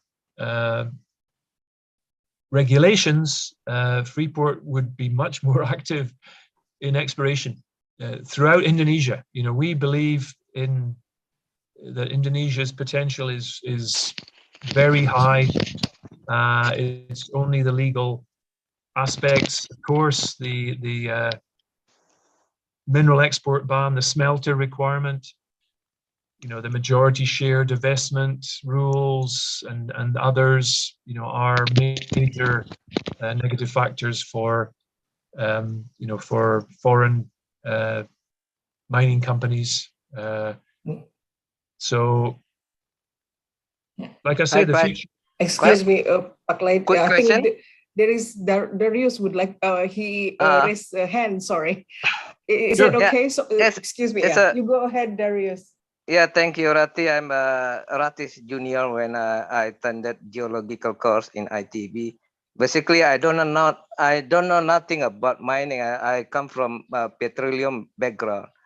So Okay. you're mentioning about the legal side of Indonesia. Is it legal or taxation or contracting you mean in this matter? Is it legal or contracting strategy from the government or the taxation from the government side? Because like us in petroleum industry, we have very little interest from foreign investor for upstream, yeah? And that's my first question. The second question, what's your verdict on this mineral investment in Indonesia in the next 5 to 10 years? I understand we have like Mine ID consisting of 5 big companies in mining, but I'm not sure what they're doing and how they operate in the field. So What's your verdict about that? Like us in Pertamina, in upstream oil and gas, most of the PSC, the block of oil and gas already handed over to Pertamina, and Yeah. most of the foreign investor already left Indonesia. So what's your verdict in the investment climate in mining in Indonesia in the next 5 to 10 years? Thank you. Okay. Bye. Sure. It sounds there is a similarities there, so I think it will be interesting to listen to Pak Clyde's answer. Yes, please, Pak. Yeah, I think it's not taxation. No, it's the fundamental permit rules, that are part of Minerva. The mining IUPK permit regulations, which came out in 2009, but were not implemented until 2014. Even then, not fully, but now are fully implemented. And so that actually there's no problem with. So yeah, the legal system is kind of a bit general, but it really means the permit regulations, that require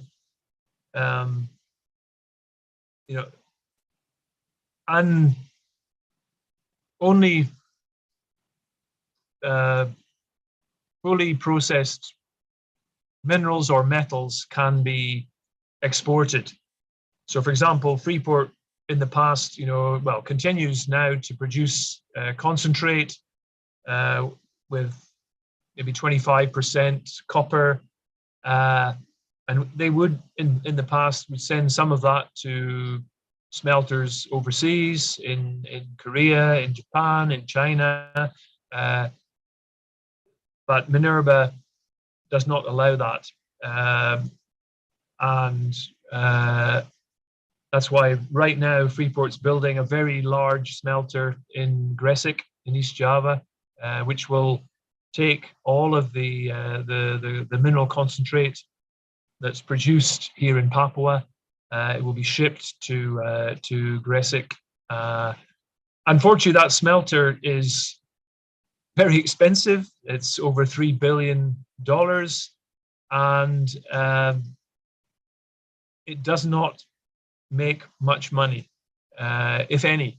It's a very, Freeport already has a share of a smaller smelter also in Gresik, and it barely makes a profit every year. It's run by Mitsubishi. It's run very, very efficiently, and still, it's only makes a few percent of profit margin, and sometimes makes a loss. So that's the problem.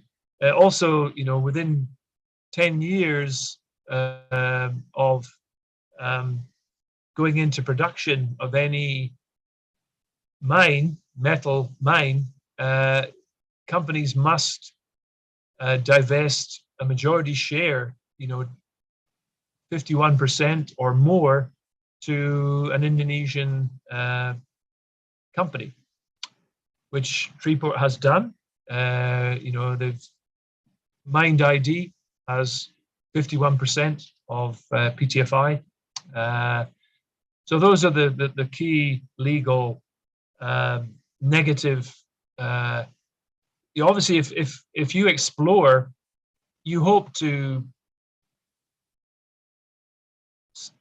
discover a deposit and put it into production and get your money back, and good profit as well. But in 10 years, it's not enough time to pay off the investment, the capital investment you need to, especially if you build a big mine like the Freeport mines. You need 20 years, 15 years maybe to break even, and then have another 15, 20 years to make a profit.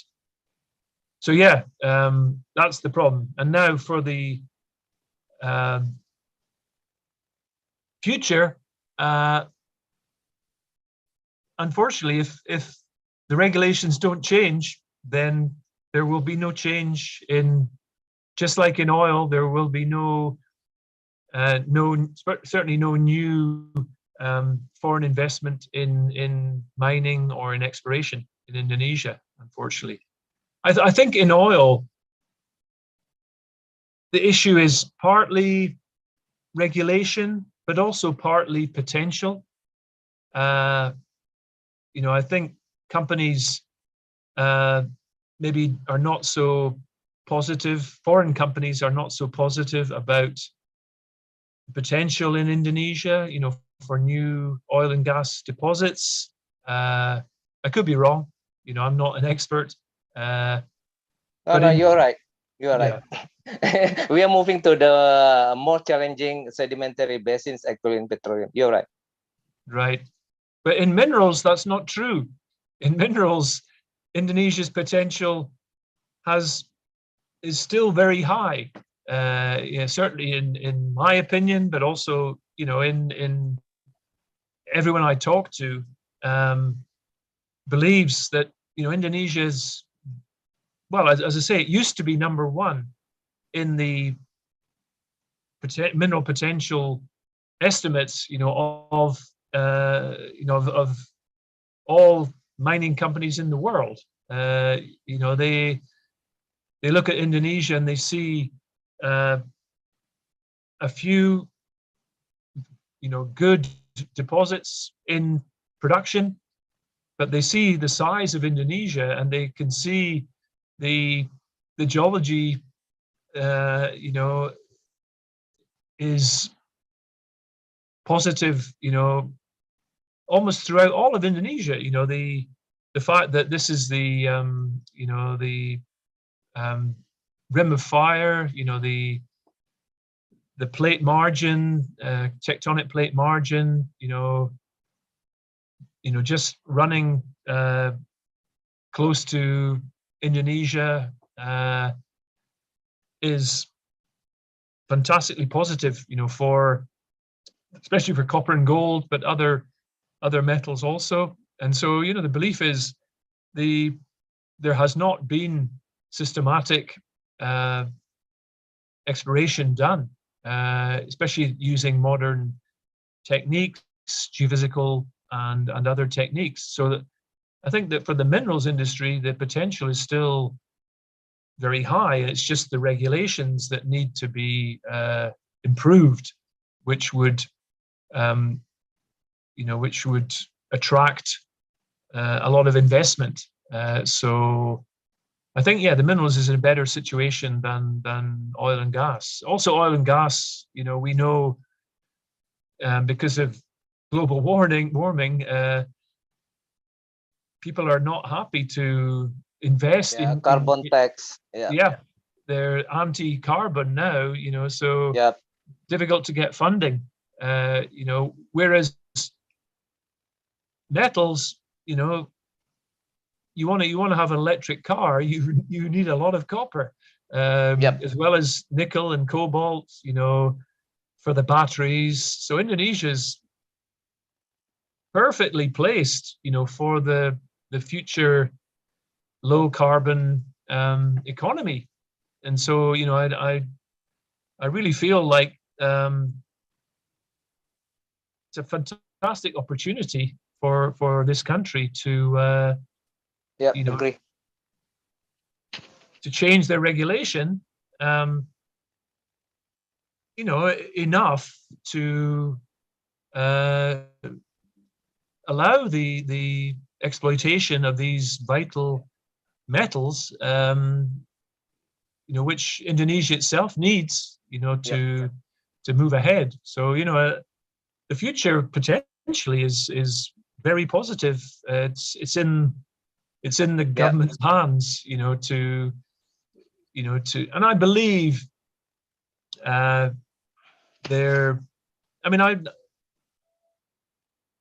you know, we talk to Mind ID, you know, other people in the industry, and they kind of agree. You know, this mining, exploration and mining, you know, need investment, and you know, there are Indonesian companies active, but their investment, you know, their funding is limited. I know Mind ID is doing exploration, you know, to a limited extent, and even I believe overseas they're looking at projects, and that's great. But you know, the amount that they can spend on exploration is you know, generally not too much. Probably like Pertamina, you know, they can't put huge amounts of their funds into exploration. You know, they have to contribute to the national budget, you know, etc. So, but yeah, that's the thing is, if you open up to exploration, either oil and gas or minerals, foreign companies will come in and they will take the risk, and they will spend millions, tens of millions, maybe more, on exploration, and in the meantime, obviously employing lots of Indonesian people, and hopefully passing on technical expertise, you know, to the national technical staff, and they take all the risk. And if they don't find something, then it's no cost to the government or to Indonesia. The government doesn't need to take any risk. You know, foreign mining companies will happily do. They used to do that when I first came in 1995, 96. The Indonesian mining industry, exploration industry was very, very active. Every major company was active here. You know, from Sabang to Merauke, you know, there was activity going on, and at that time, you know, the contract of work system was universally thought to be an excellent system, but that has now all changed, and we have to accept that. But I believe, you know, it just seems strange to me that on the one hand, you know, Pak Jokowi is very keen to get foreign investment, but maybe we should go back to the opening the up policy back that time. Yes, and opening up with the mineral is like, with the, you know, Indonesia has to compete, you know, for, I don't know if you want to build cars, or if you want heavy industry, or if you want whatever, you know, textile or other industries, you know, you have to compete with China, with Vietnam, with Bangladesh, with all these other countries that can offer, you know, low cost jobs, etc. But even there, they're becoming more and more automated and mechanized, whereas Indonesia's got a natural, you know, advantage when it comes to mineral potential. I wouldn't go to Vietnam. There's no mineral potential there. You know, or many of these other Southeast Asia countries, you know, have much lower mineral potential than here. So yeah, I believe the message. I think, you know, the government is hearing the same message coming not just from Freeport, but from Mind ID, you know, from other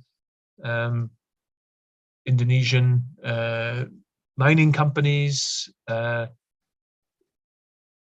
Because yeah, even if you're an Indonesian mining company, you want to raise money, you know, from overseas. Banks will not lend you money because they will look at the regulations, and you know, they're somewhat negative or unclear. Anyway, that's I've said enough. Over to you guys. So I try to understand more, Clyde.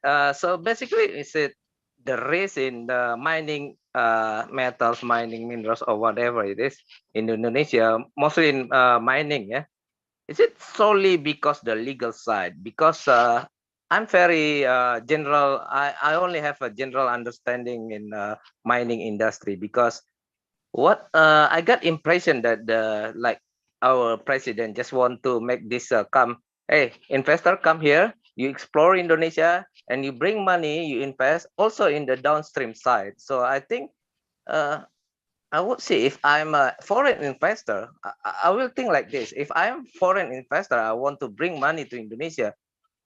I must bring a lot of very complete integrated business proposal to the government Indonesia, from the upstream side down to downstream side, the processing and blah blah blah. It's, I mean, much more challenging compared to us in oil and gas, which is we only explore the oil and gas and then just produce it. We don't care about the downstream side of oil and gas.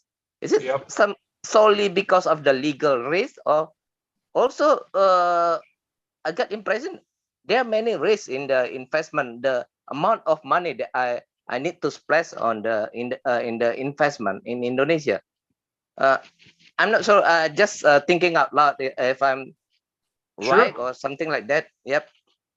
Yeah.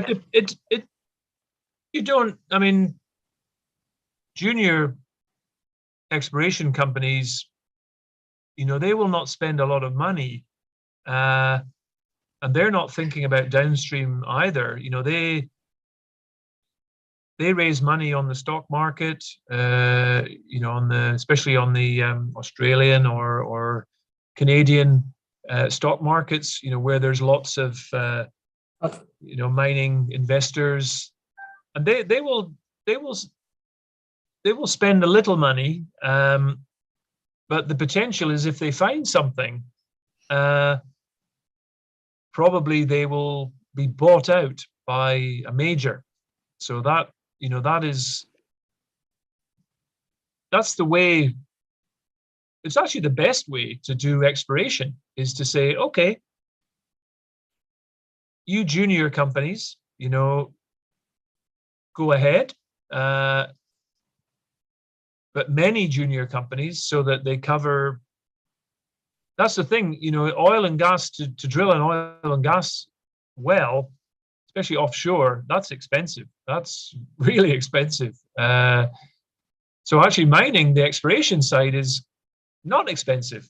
The real cost comes later, but that the benefit of the mining, the junior approach, is that they take huge risks, but not with a great deal of money. So, you know, they will all the time look to maximize, get the best results, focus quickly on the best project, the best prospect.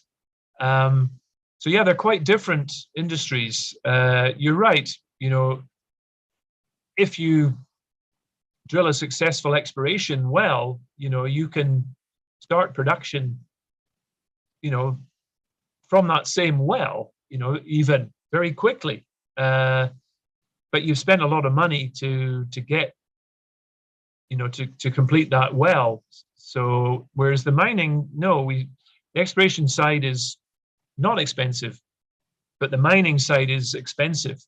But, you know, that's where the junior company, they make their money by finding a good deposit. So it saves time for the major company.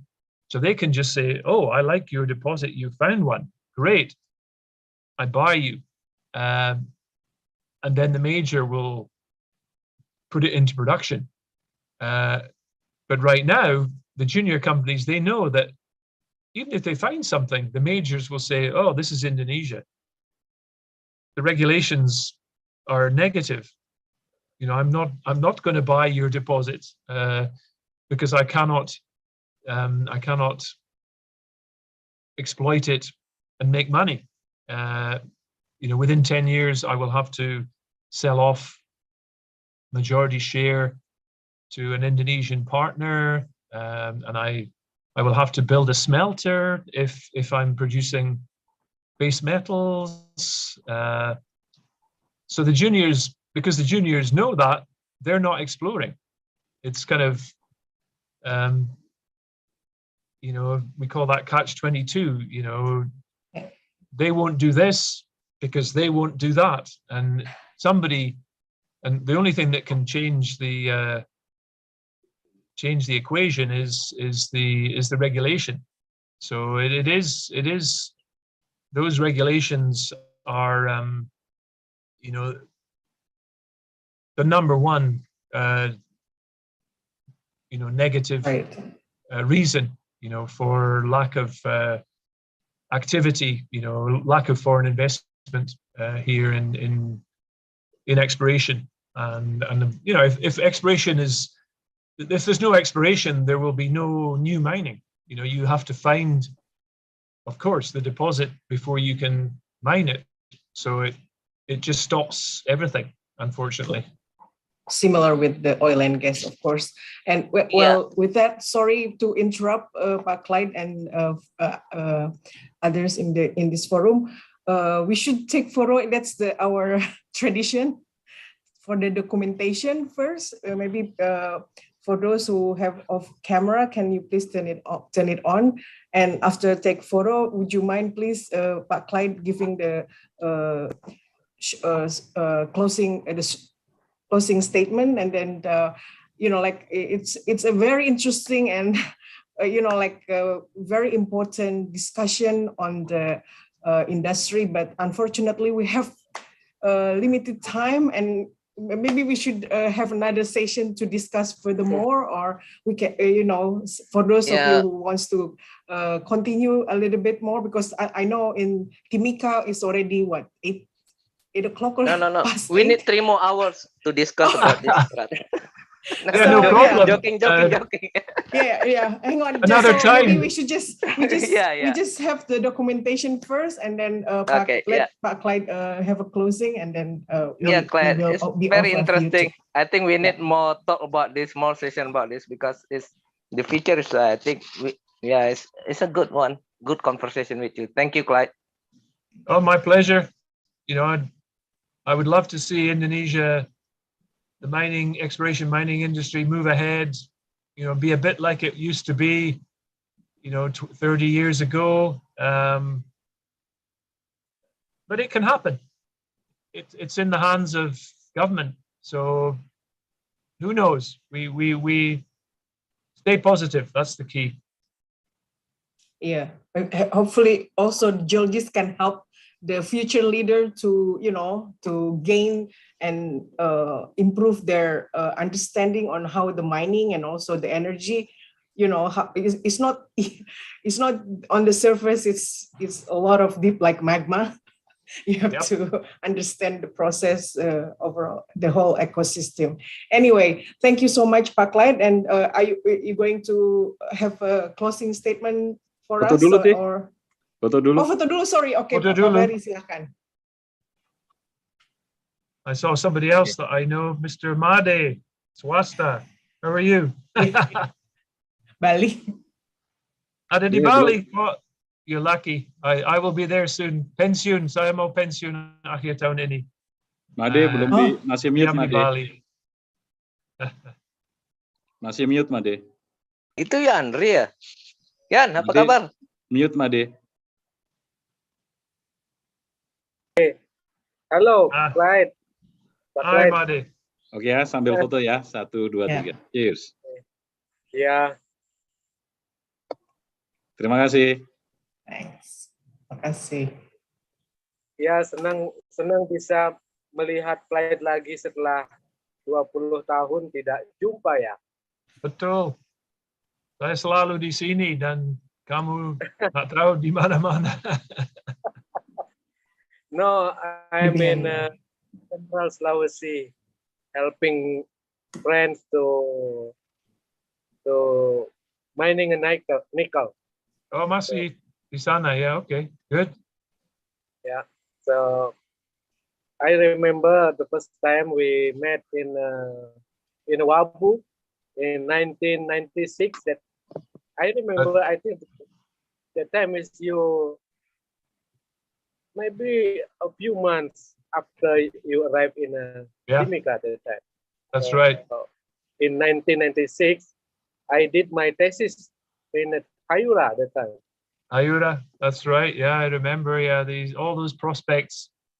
Yeah, we worked on. Yeah, EMC, Katahawa, Ayura. Yeah.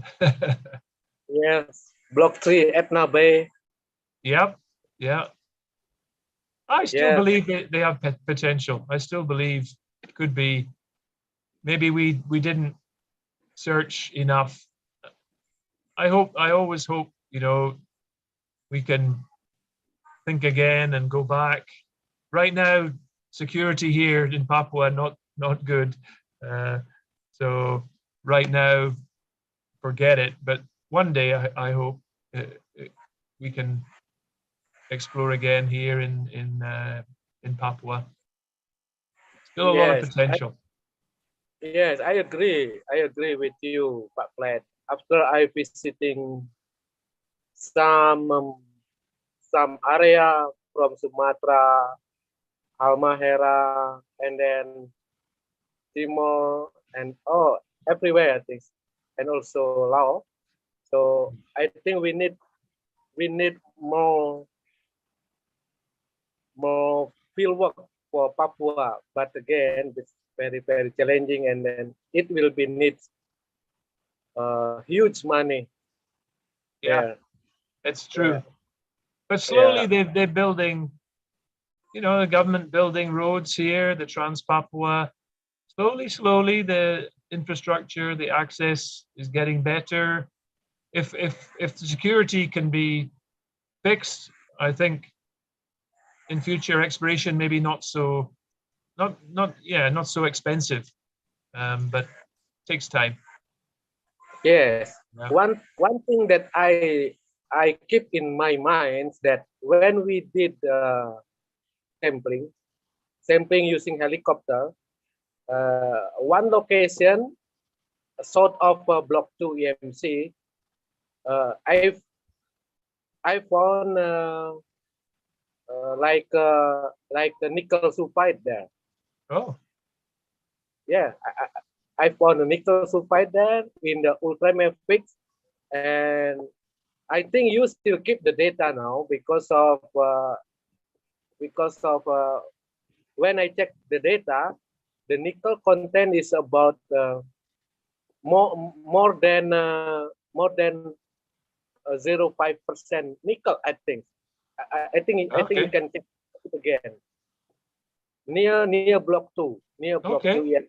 Yeah, in the ultramafic. Yeah, I remember. I never looked in the field at the ultramafic, but yeah, I know we took some samples there. We have stream sediment and other data. Yeah, I agree. We should, the problem is when we were there, we were looking for another Grasberg. We should look. Sure. We should look for many other different types of deposit. Yeah. Yes, another thing that I want to share with friends here. Right now, PT Aneka Tambang has a very, very nice block in the border between Papua and Papua New Guinea. Yeah? Yeah. Yes. So, and again, PT Freeport now is owned by Mine ID, but about 51%. So, between Grasberg and Oxybil, it's one bell, right? It's one bell. Yeah. And yes, it's very, very nice outcrop, and also Aseris are from there. In this. Yeah, I heard that. Yeah, in Oxybil, in Pegunungan Bintang, yeah, in Star Mountains. Yeah, it's actually. Yeah. Yeah, actually, Pat Wahyu, he's still exploration, head of exploration in Mind ID, you know, he told me already, he said, oh, I would like E&J, you know, to help. And I said, I would love to help you, but Freeport management, no, they don't allow. They say, our management basically says, you know, you must work only for Freeport. No, not for Mind ID, not for Aneka Tambang or so. It's company politics. Nothing we can do. Yeah, we just have to. Maybe things will change. I hope in future. We don't know. Pak Clyde, I saw your presentation at the beginning that your thesis is about the volcanic and sedimentary process in phreatomagmatic volcanoes. That's very, very important for Indonesian geologists. Why? Because of we know from Sabang until Merauke, until Oksibil is a part of the volcanic belt, right? Yep. So maybe sometime you can give another webinar again about your thesis. So maybe it will useful. Sure. You'll be regular here, Pak Clyde. You'll be next one. Yeah, kadang-kadang, yeah, I'm happy. You know, yes, that we're good. There's good discussion from because volcanoes is the window, and then it's important to have the knowledge. Yep, then we'll do that. We follow that up, Pak Gede, and yeah. So with that, maybe we should. I also would like to thank Pak Clyde. There is this Pak Ali Fauzi.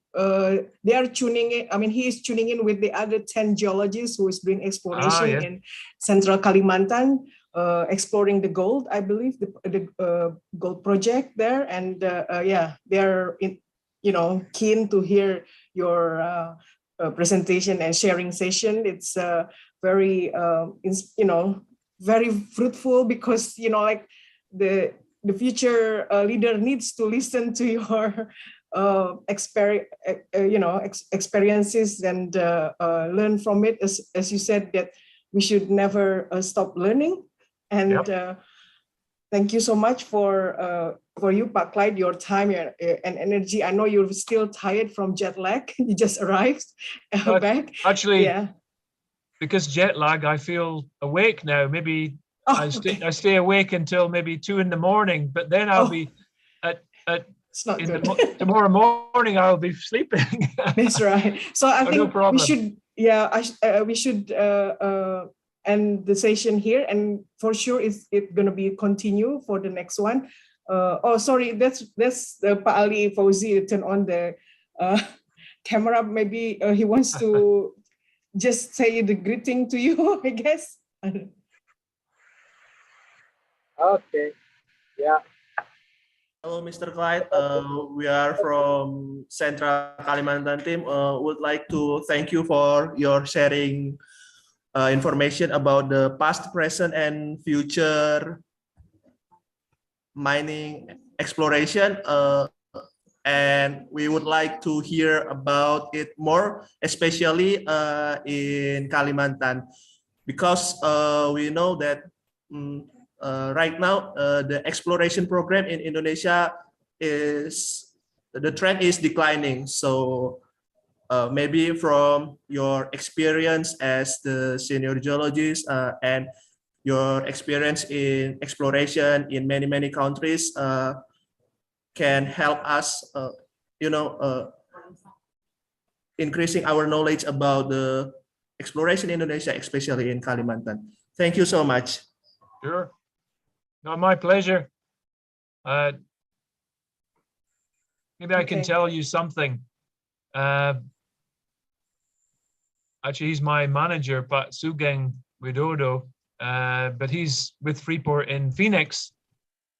But he has been working with the mines department, and there is a plan one day, I hope next year, we will open like a field training, exploration field training center in East Java, near Trenggalek. There is a plan to send drill core samples from here, from our project in Papua, but maybe from other projects also, and to have accommodation there, and some facilities, and to use that as a field training center for universities, for mines department, for companies. Yeah, we need to, together share our knowledge. But the best way is in the field, looking at the rocks, learn together and talk together. So yeah, I hope, that initiative will become a reality next year. Should have been quicker, but COVID made a problem. Anyway, so yeah, just be patient. I know MGI is trying always to encourage, to have meetings, to have technical sharing, to have field trips. Yeah, but we can do more. We can do more. Unfortunately, it's difficult to come to Papua, but we would be very happy, maybe through MGI to arrange, a field visit to Freeport deposits here. There's many things we can show you. So yeah, I will talk to Pak Budi Santoso, MGEI, the committee. Maybe with COVID reducing, we can organize something. Because yeah, these are very good ways, to have interaction between company, government, and academic and university geologists. So yeah, I agree. I'd be happy to if I can help, I will be happy to do that. No problem. Okay, I think with that, it's 2.5 hours. I think we've been on this forum, and okay. I think we should end here for now, and then let's hope there's another session that we can discuss more about, like sharing the session, sharing your experience, and also discussion on the whole lot of other geology topics. Okay, with that, thank you so much, everyone, and thank you, Pak Clyde, and salam sehat semua, selamat sore, selamat malam, sampai jumpa kembali dari Dermaga 90. Terima kasih. Thank you, Rati. Thank you, Clyde. Thank you very much. Yep. Terima kasih, Dermaga 90. Sampai ketemu lagi. Thank you, Pak. Thank you. Thank you. Mana si Andri?